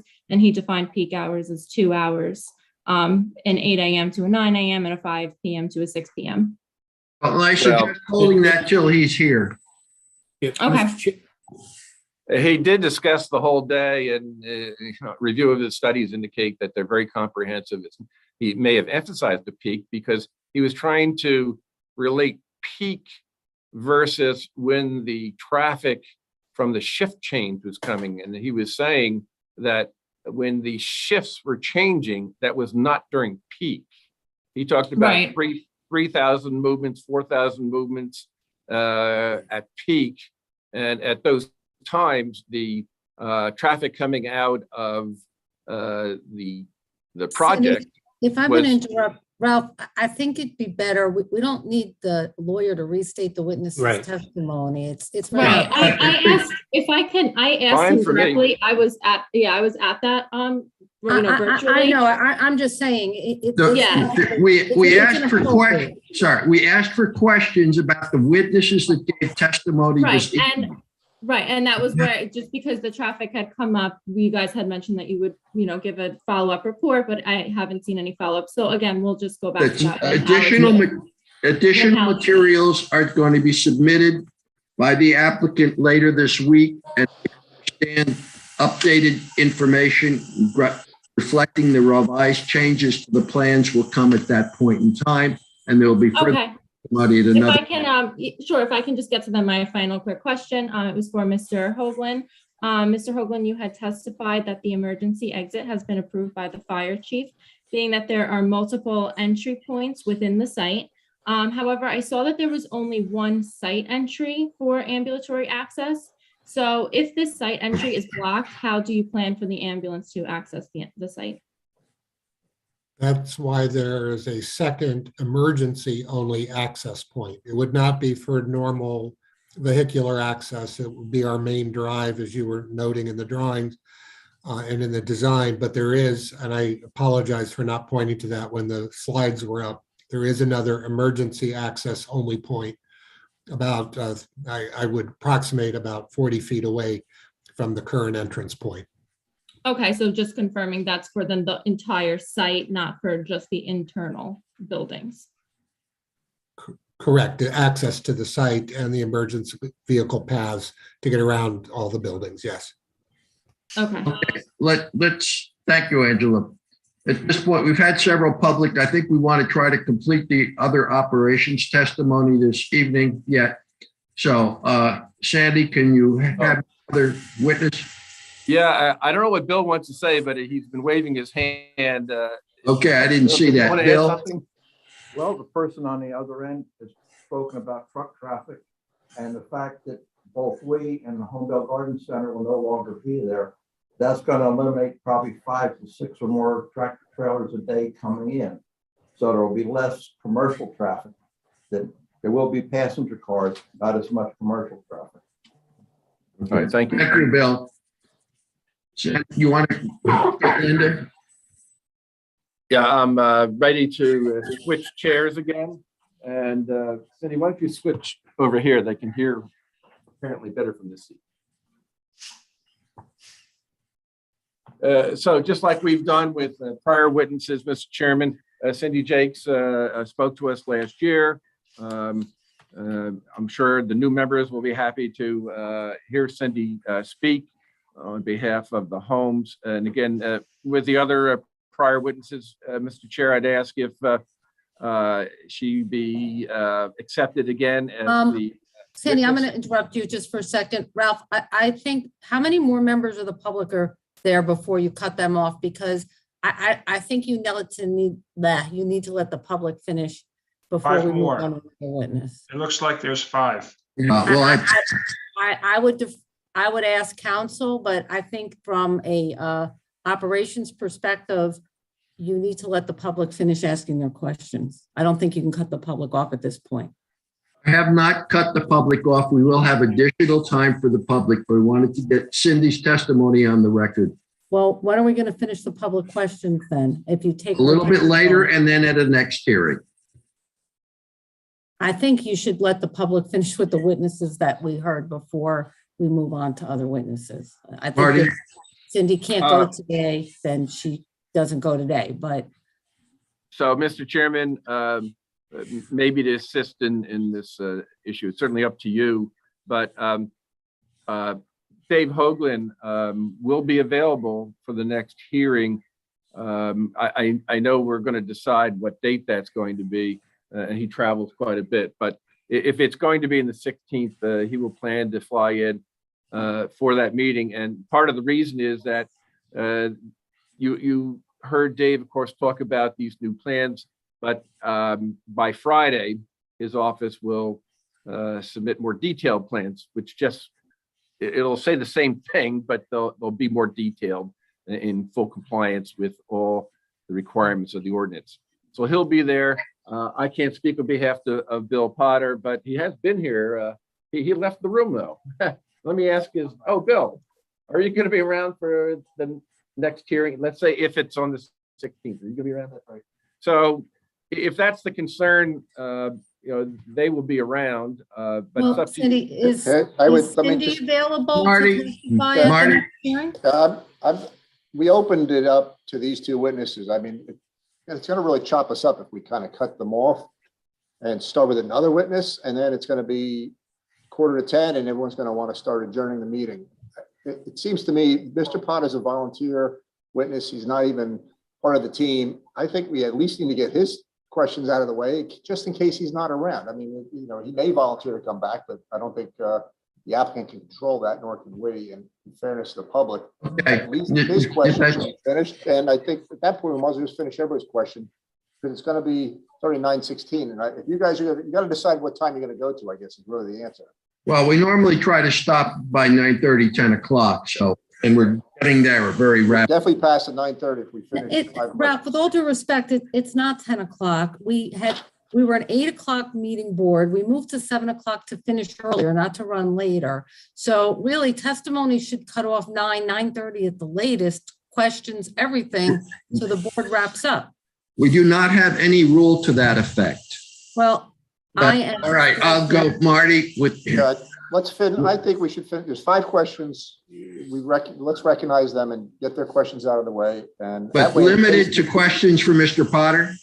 Well, to me, there's only 5, so I would get them out of the way regardless of where they go. And then we'll have, if we have time, let's start with Cindy.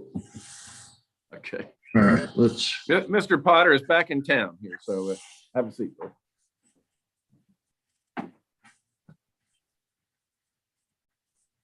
Okay.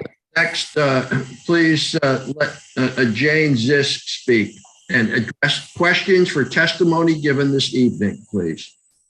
Yes, thank you. Jane Zisk, 6 Lucarelli Drive.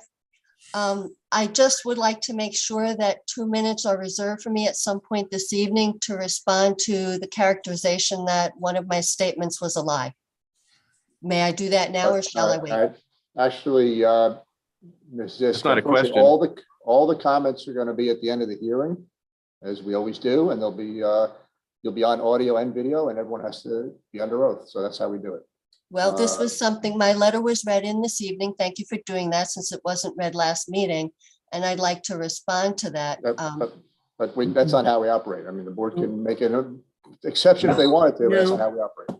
Nope. Questions for the witnesses only.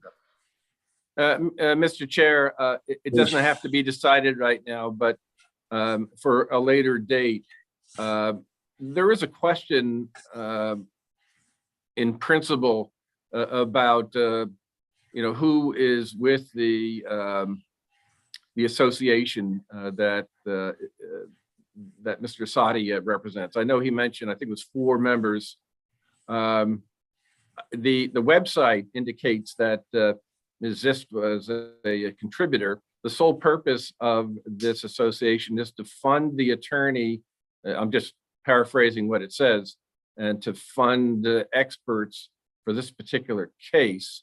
So it's not like joining 4-H or a synagogue or something like that. This is a very particular association. So I'll yield to the board attorney, but the general nature of precluding members who are represented by the attorney about testifying on their own is to cut down on testimony and to have that attorney speak on behalf of the real members.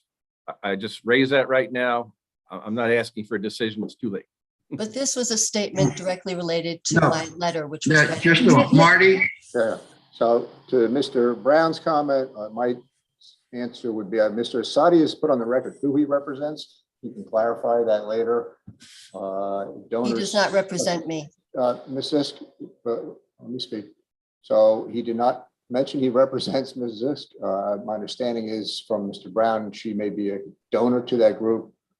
But I would suggest to Mr. Brown between now and the next meeting, if he has any case law which makes her essentially become represented by the attorney, please get it to me. I'm not aware of any. So to me, unless I see something that precludes her, I would indicate we should err on the side of caution and allow anyone not represented specifically by Mr. Asadi to speak, including Ms. Zisk. But that doesn't. I would always yield to your wisdom, Mr. Flieger, but Yep, between but now I'm and then gonna- we can talk about it. And the bigger question is the comment. The board can, the board can break its rules, but at this point, we're not even going to get done with 5 questions if we keep talking about this. I think the board should I don't decide. think the board wants to break its rules and deviate from this, and the board No, members we're- can shake their hand if they Okay. disagree, but All right, if you want to, you'll have to come back at a time when we do permit comments, Ms. Zisk. So When not, might that be, sir? we when we're voting. schedule with discussion shortly. Thank you. Okay. Danielle?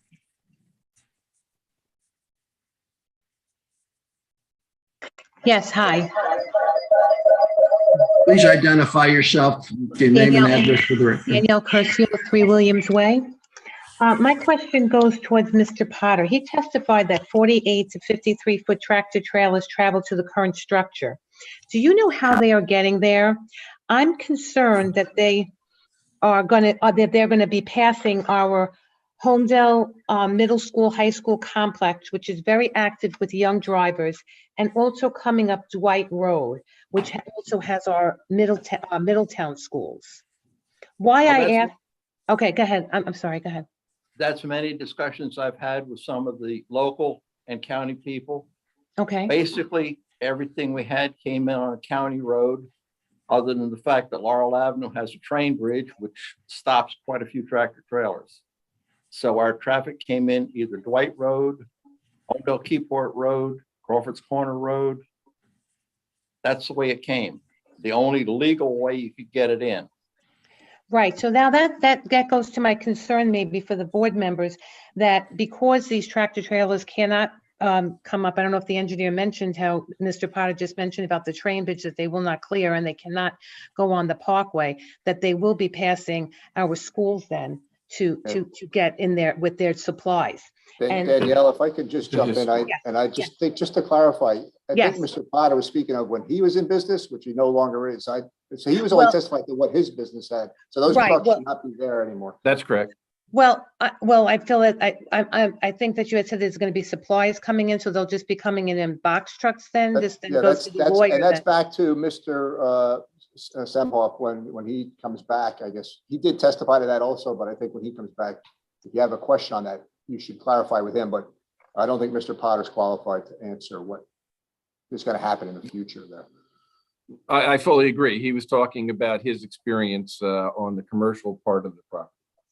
I mean, maybe, Sandy, if you recall the testimony of Hal, I mean, just quickly, if you know what the trucks were. Yeah, it's 2 trucks a week, food trucks only. All right. Well, you know what? I think that needs to. I would like to wait then for him to get here and find, because that's very concerning to me. The trucks, and then Thank you, Danielle. Okay. Thank And you. Samantha?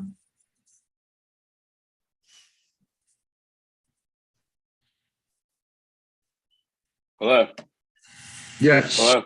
Hi, it's Give Nicholas your name and Pontecorvo. address for the record. Yeah, Nicholas Pontecorvo, 6 Country View Road, directly adjacent to the property in question.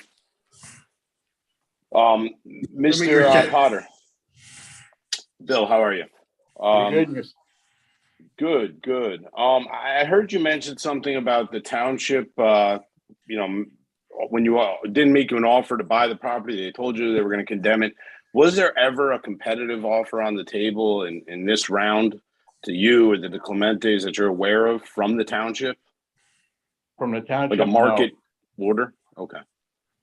Sorry to cut you off. So there was no market bid for your property from the township? Not officially, no. Okay.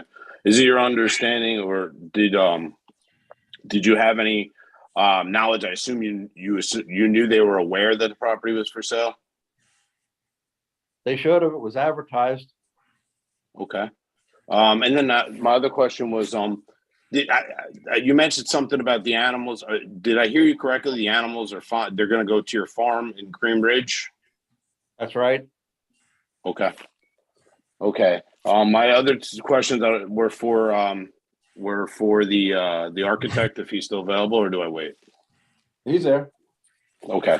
My questions there were the bistro or the auditorium, those are not open to the general public in the sense that you don't have a license to operate a restaurant that the public could go to or a theater that the public could go to. It's more for the guests or for the residents and their guests. Is that correct?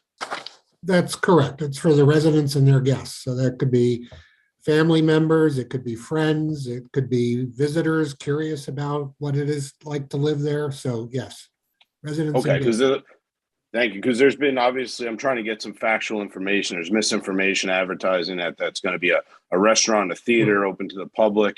So you would need a separate license for that, of which you guys don't have and aren't applying for. That is nothing that's under consideration. No, this is for the residents and their guests. Great. Okay, I believe that's all my questions for now. Thank you. Okay, and last, Mr. Kevin Asadi.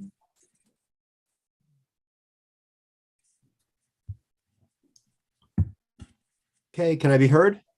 Yes, go ahead, Kevin. Okay, thank you. Mr. Potter, when you went under contract with Clementi, did you know what his development intentions were? No. Okay. All that mattered was that you noted that he met your price demands. Was that your testimony? It was his to do whatever he wanted with it. We sold it as is and with no contingencies. Okay. And were you familiar with what was permitted or non-permitted in the R40B zone or R40A zone? Basically residential. Okay. Your testimony on direct was you were asked about the 3 different parcels that constitute the property. And you mentioned that there was about 18.5 or so acres total.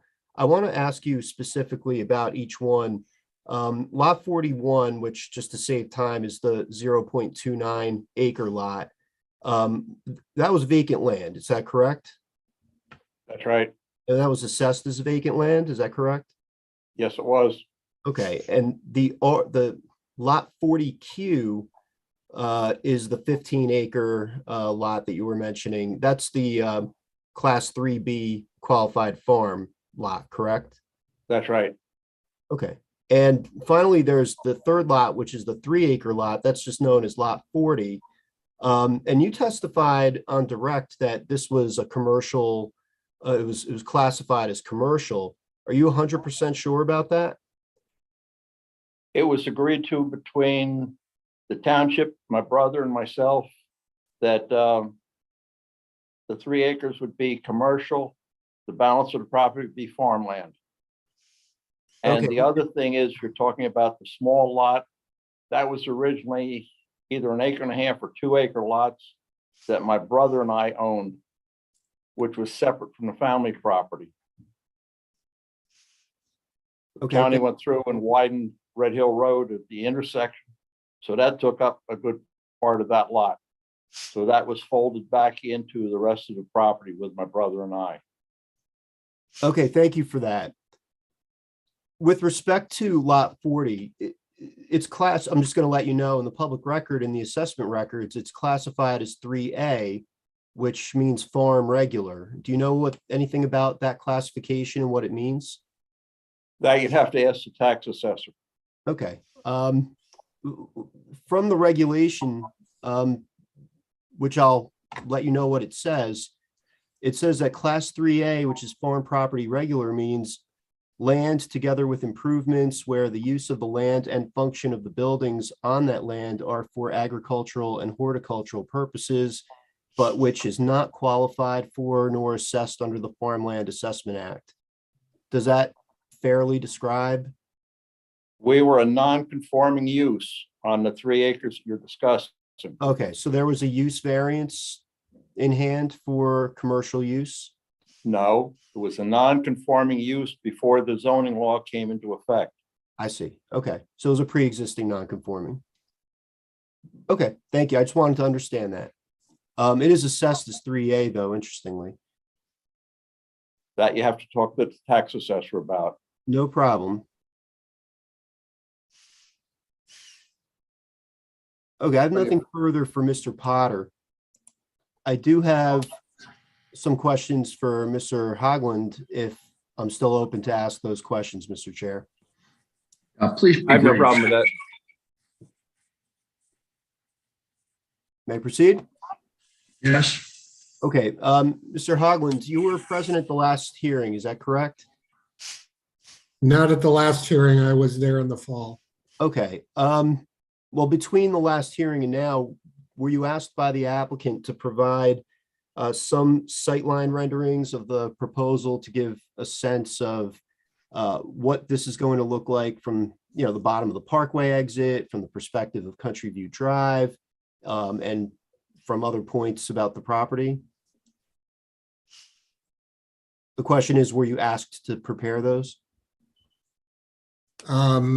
I'm not aware of that in entirety. We have provided views as part of our design process, but I'm not aware of a request. And Sandy, you're gonna have to help me here, of something specific for the submission materials. No.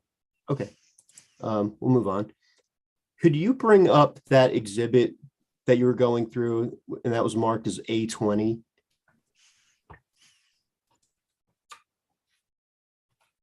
What are you looking for, Kevin? Which document? It was the page in particular that had the layout of the town center building. In his PowerPoint from today? That would be slide 15. Yes. It was that which was marked A20, and it had a series of pages with renderings.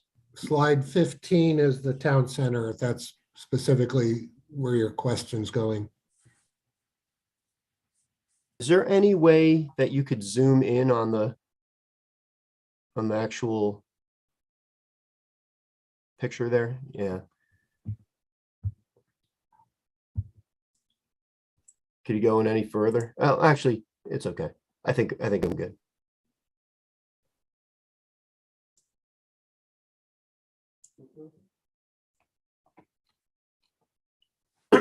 Sorry, is there a question? Yeah, so I know that in the last version of this, I believe the medical clinic was on the second floor. Was that correct? That's correct. Where has that been relocated to? It's just below the auditorium word. You can see a diagonal table. That's an exam room. There's a physician's office below that, and then there are 4 chairs for a waiting area. Okay. And is the clinic going to be available to outside members of the community? I would defer to Larry and Cindy on that, but from the standpoint of that, it's been viewed as something that could be used for assessment. So if family members were to want to have, a family member come here, they could be assessed there. But it's also where specialty clinic visits would happen, dental, podiatry for residents that live on the campus as well. Okay, your testimony today concerning, I think you talked about with specificity to the auditorium, that it would be open to outside members of the community for them to learn how to care for family members who are suffering from dementia, and that was going to take place in the auditorium. Is that correct? Yes, it could happen in the auditorium. They're guests, yes. Okay. And the last time you testified, which was probably October, if I'm not mistaken, did you testify then that the idea was to reach out to the community and be able to serve more than just the 105 people that would be residing on the site? I would defer to Larry and to Cindy on their program, but yes, it has been discussed that they want to have a larger impact for family members that are caring for people with dementia. However that might happen, virtually, training, but yes, Larry and Cindy would be best to answer that question. Okay, but that was consistent with your testimony. Yes. Correct. Okay. And I read in the transcripts from last year's hearings that there were concerns from board members about the style or the view of this being the feel of barracks or stockades when looking at the compound, especially from the ground level. And it made me think, with the way that each house connects within a building, and if I understand this correctly, and you did a good job explaining it earlier, each house within a building is connected by some sort of hallway structure. Is that correct? Yes, that's correct. Those are those linkage pieces that connect the 4 houses to make one building or 3 houses to make a building, yes.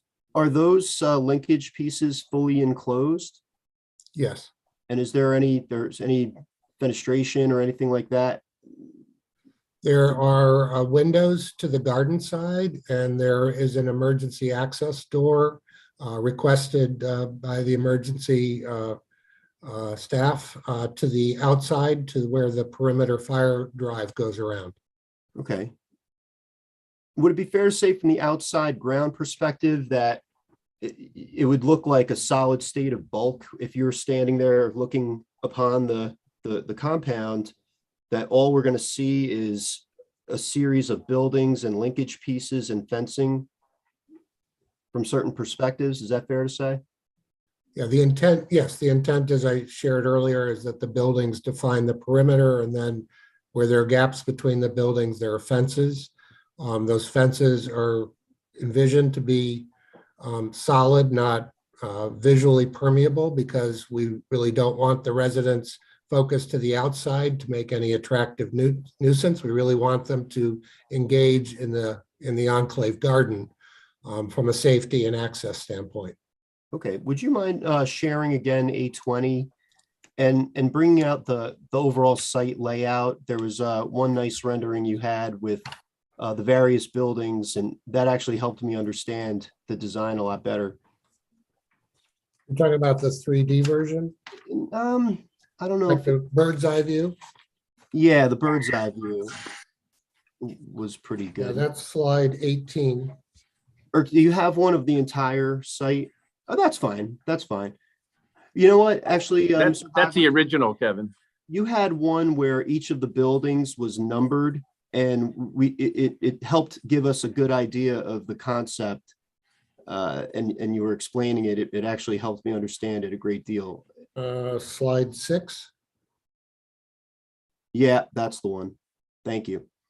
So, for example, the series of buildings that are orange, if we were to measure in linear feet from the end of one of those connected houses all the way to the end of the last connected house in the building, if you understand what I'm getting at, what would be the linear distance there? Oh boy, I would want to confirm this answer, but it's probably between 12 and 18 feet. I have to like put my head right up to my computer screen. So from the bottom of house 1 all the way to the opposite end of house 3. I offhand don't know the answer to your question. I'd be happy to get that answer. Yeah, I'd be interested to know. Can you approximate? Doesn't have to be perfectly accurate. I would guess that's probably about 150 feet. Okay. So There are windows on the whole perimeter of those houses. As a matter of fact, that sun porch that I showed in the house plan faces to the outside and has windows all the way around. The only thing that we've discussed not having windows for that visual reason are those tan linkage pieces. They have windows to the garden side, but not to the fire truck access side. But there are doors to provide emergency access. From purely, and I mean this not in any kind of way that denigrates your design, because it's a nice looking design. But would you consider any similarities between this concept and say like a garden apartment type of design, where you have single story buildings that wrap around each other and have little courtyards and kind of provide a long, lengthy block of bulk where you can't quite see all the way through? Is there any similarity in your opinion to a garden apartment design? To me, a garden apartment is a 3-story apartment building. So we obviously have a very different touch point on words. But these are 1-story houses that have linkage corridors between them that are, as you can see, relatively short. If we're just looking at that cluster of 3, there are bedroom windows, there's a sunroom, all facing to the outside.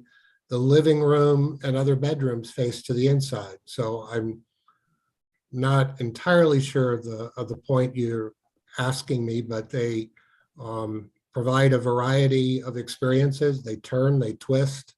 But yes, there is not a permeable access point between the houses, because that's part of our inherent principle of keeping the residents safe within the enclave.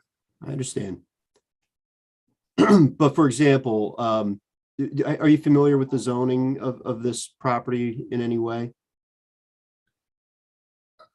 I'm familiar with the underlying zoning, yes. Okay. Say, for example, if you were asked to design garden apartments, that wouldn't conform in this zone, correct? From what I understand, a garden apartment, no. But again, you and I have different terminology on words. As we were reflecting, there was a prior proposal to do townhouses, which were, in rows together. But that's different than a garden apartment to me. I agree with that statement. As far as the zone itself, and you said that you're somewhat familiar with the zone. I know you're not a planner, but are you familiar with the low density intention of the R40 zones? I certainly understand the intent. And I think, as we said, what we've been following from the standpoint of all of our parameters of height setbacks, we've been following the assisted living regulations of the town to guide us as we've been developing this project, since this would be licensed as assisted living. I understand that.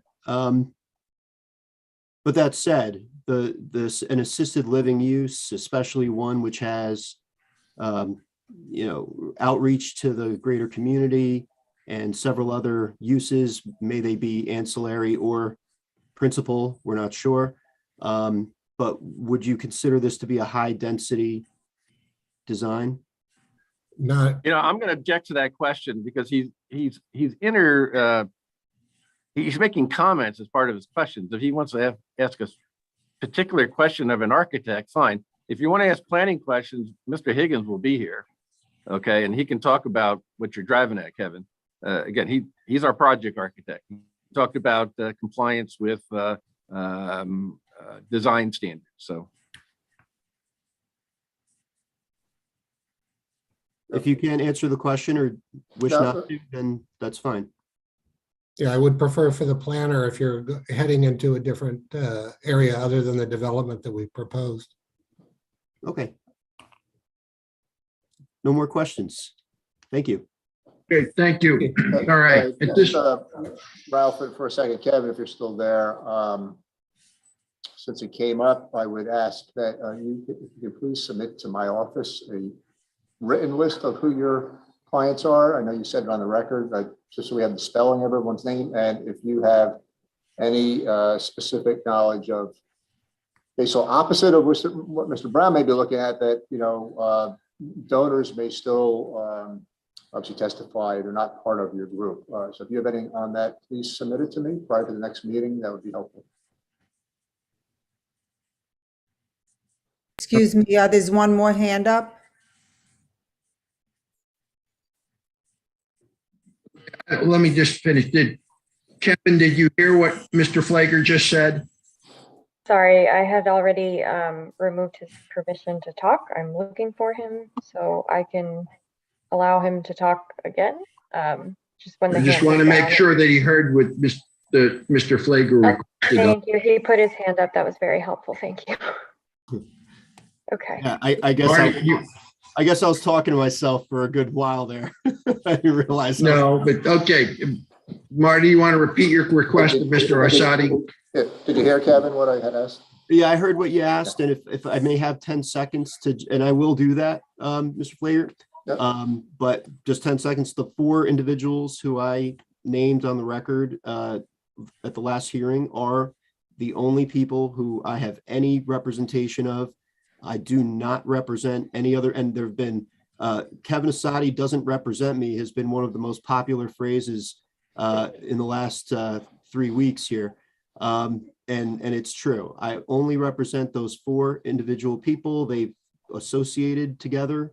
And, if somebody wrote them a check, that doesn't mean I represent them. I have no knowledge of who that other citizen is who raised some issues. I don't know that person. And I certainly do not represent her. No, that's fine. I just, I'm not disagreeing with you per se, but again, Mr. Brown may be sending me something if he finds it, if you have it, that confirms that they're not part of your group as a donor, including spouses, by the way. It's both spouses and donors. And I'm just so we can get it out of the way so it doesn't become an issue at the end of the hearing. Kevin, can you repeat who you represent, please? Yeah, sure. Brian Robbins, Christine Harry, one fellow whose name, and I apologize because I know he's listening, I forget, and Deborah Schur.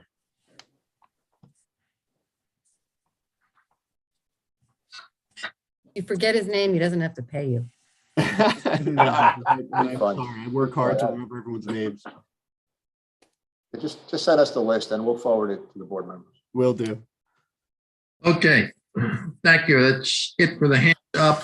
Mr. Brown. Yes, sir. It's approaching 9:45. I think it's inappropriate to start another witness at this point in time. I thought. I fully agree. Sure. And I just want to have, in terms of the next Wasn't there hearing. another person who had a question? No, That person has since lowered their hand. Okay.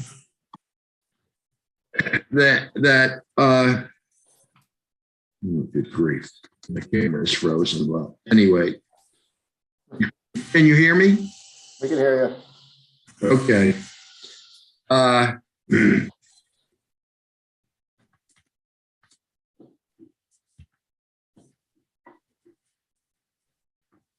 All right. You obviously have more witnesses and testimony to go. In addition, the question of whatever you and Hal and whoever are going to be submitting later this week. There are a number of questions that I hope get addressed by that resubmittal, and I want to just mention them to you so that you can address that with your resubmittal and subsequent testimony. And this may not just come from myself, but I think I have some items that come from others as well. The name of what will be the development. We know we had to discuss that before. We have a new name and we can provide it to you. Yeah. Okay, because I think it will be helpful to have a new name consistently goes used forward. With regard to coverage, because I know you potentially need a coverage variance. So hopefully the new plans have a new updated calculation of what's pervious, what's impervious, 1-story, 2-story, whole thing. Yes, we have all that in there. And just as an aside, as our planner will testify to, any standard C variances are subsumed by the grant of the use variance, and he can clarify that. And then with engineering things with regard to stormwater plans to need to revise to reflect the changed configurations, what they connects to, BMPs, all of that.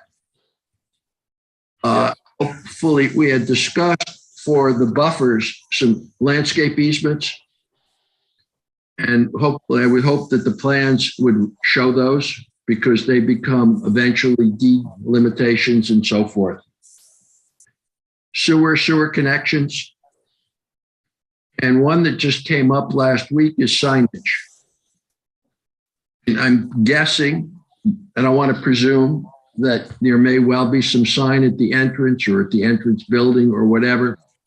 And Holmdel has some people think it over the top ordinances about signs and the limits on the number of signs. So we want to see what you're proposing and make sure it's all reflected.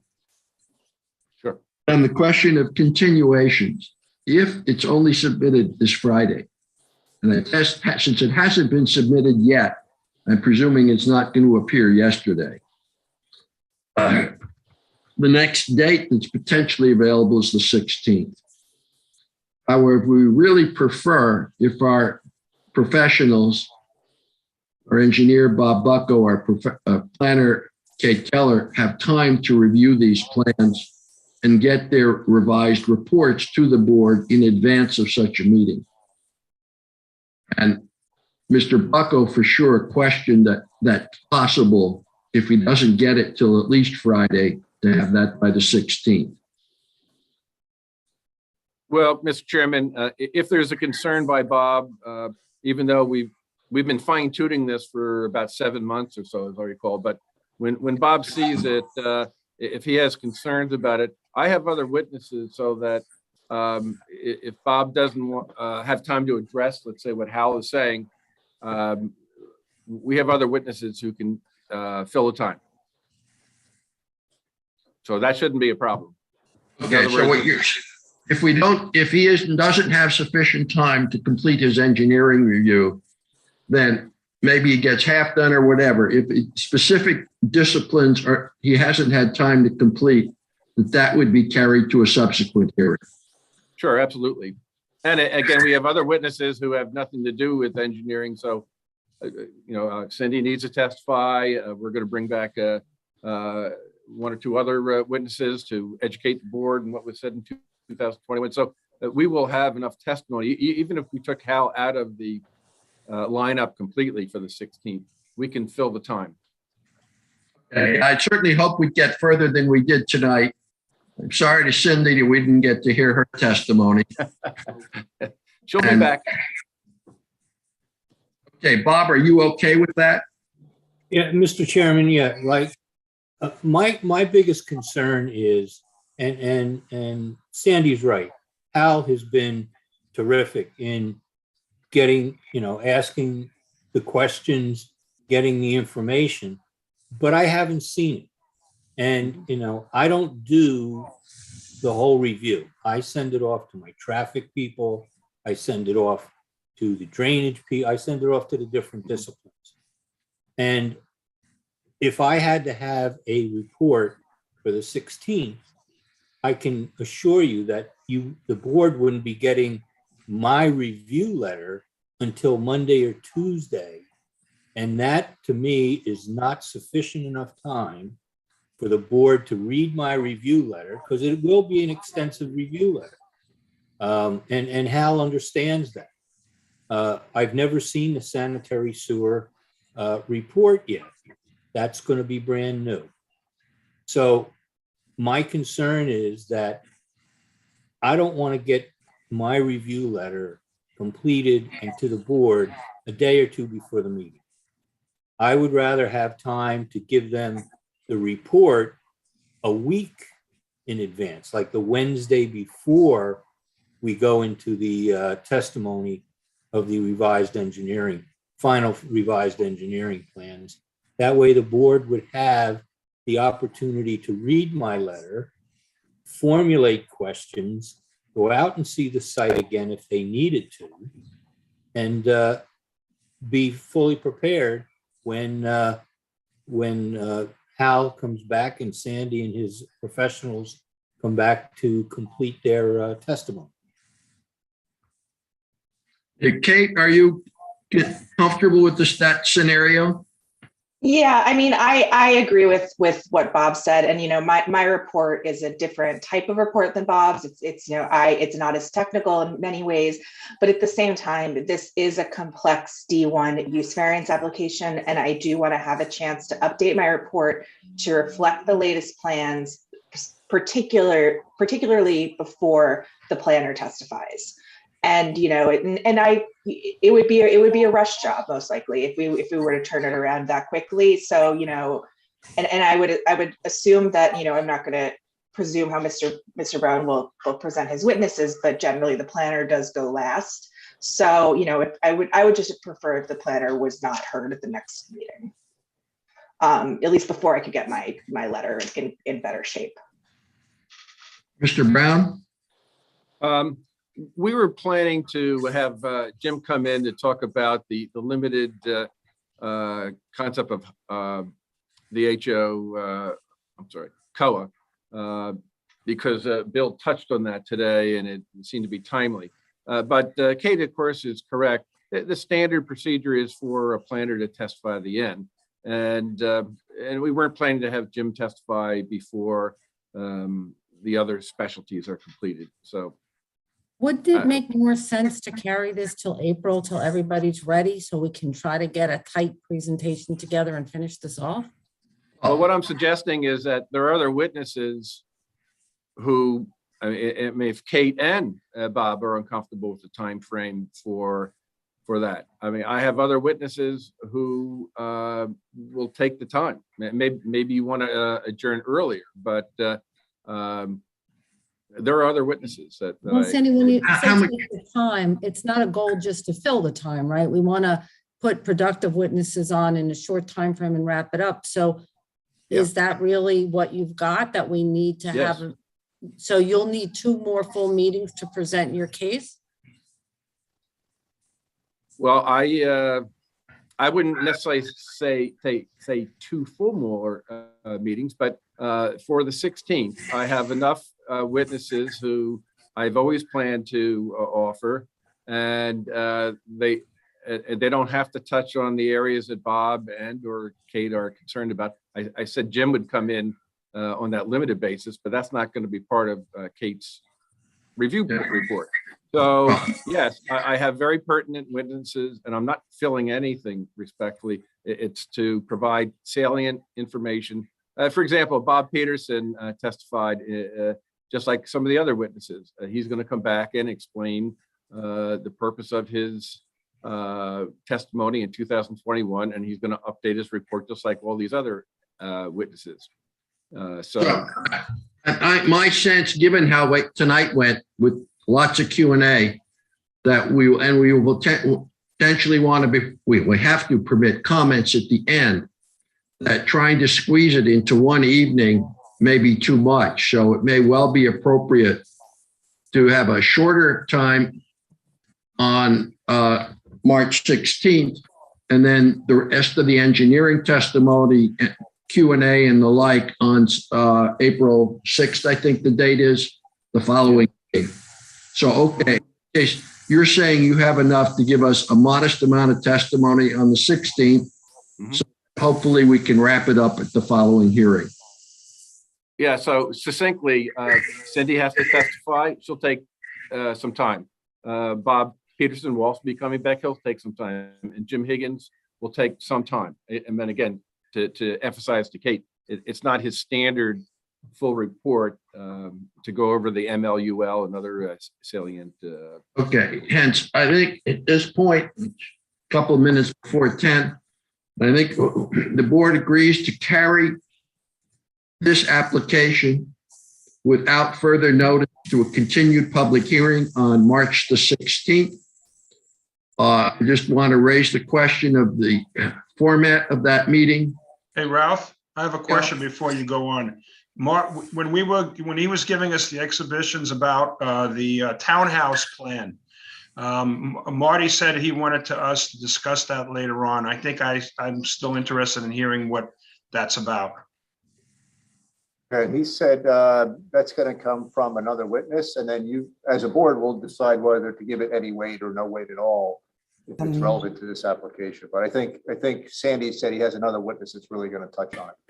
But I don't understand why that's relevant, seeing what could have been there. I mean, that's not going to be That's there. for and the, that shouldn't be that's part for of the our applicant to consideration. say.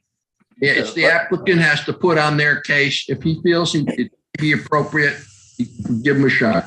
Well, I mean, if you're going to put that on there, why wouldn't you put what it's zoned for? So we can see what that would look like. Why put the townhouses on there? What is it trying to make us look like it's one or the other type of scenario?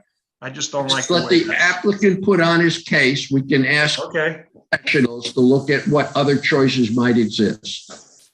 Thank you. And again, Dimitri, you'll give it whatever weight or no weight at all if, once you hear that. Right. Then we did two tonight on Zoom. That was partly the request of two members who were out of state. Happily, the COVID situation dramatically is improving here in New Jersey. Talked about it today, yesterday with Dimitri.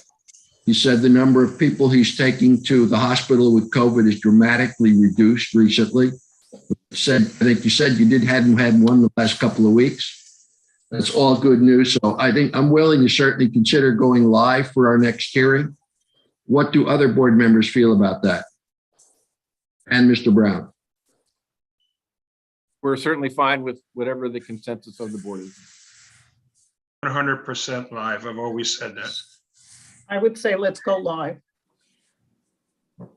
Others? Any strong feelings one way or the other? Yes, I have a strong feeling that all public hearings should be held live and in public. No issues for me, Ralph. I can go live too. Gene? I'm fine with that. Jill? Yeah, sounds good. Gaurav? I think live is fine. Bob and Kate, you okay? Yes, Mr. Chairman. Yes. Jason? No problem. Jason? Yes, 100% fine with going live. Okay, Marty, you okay? I just want to say no, just to see their faces on the screen, but no, yes, of course I am. Okay, so. But I have another question. Do we have any other matters on for the 16th? I thought Loretta, do we have? No, it's open right now. All right, okay. The only other thing we might have had was the rules and regs, All right. but we can postpone that. Okay. And Sandy, I will get another extension from you. Yeah, you've been sending me the form and I send it back. Okay. How send quickly? I'll send it to you tomorrow. Okay, I'll send it. So to reiterate, this matter is continued to a follow-up public hearing in person on Wednesday, March 16th, to be held live in our town hall meeting room. 7 p.m. 7 p.m. There any other business for this evening? Seeing none, is there a motion to adjourn? Motion to adjourn. Second. All in favor? Aye. Aye. Opposed? We are adjourned. Thank you all. Good night, everybody. Everybody. Thank you. I'll see you in 2 weeks. Thank you very much. So long. Bye.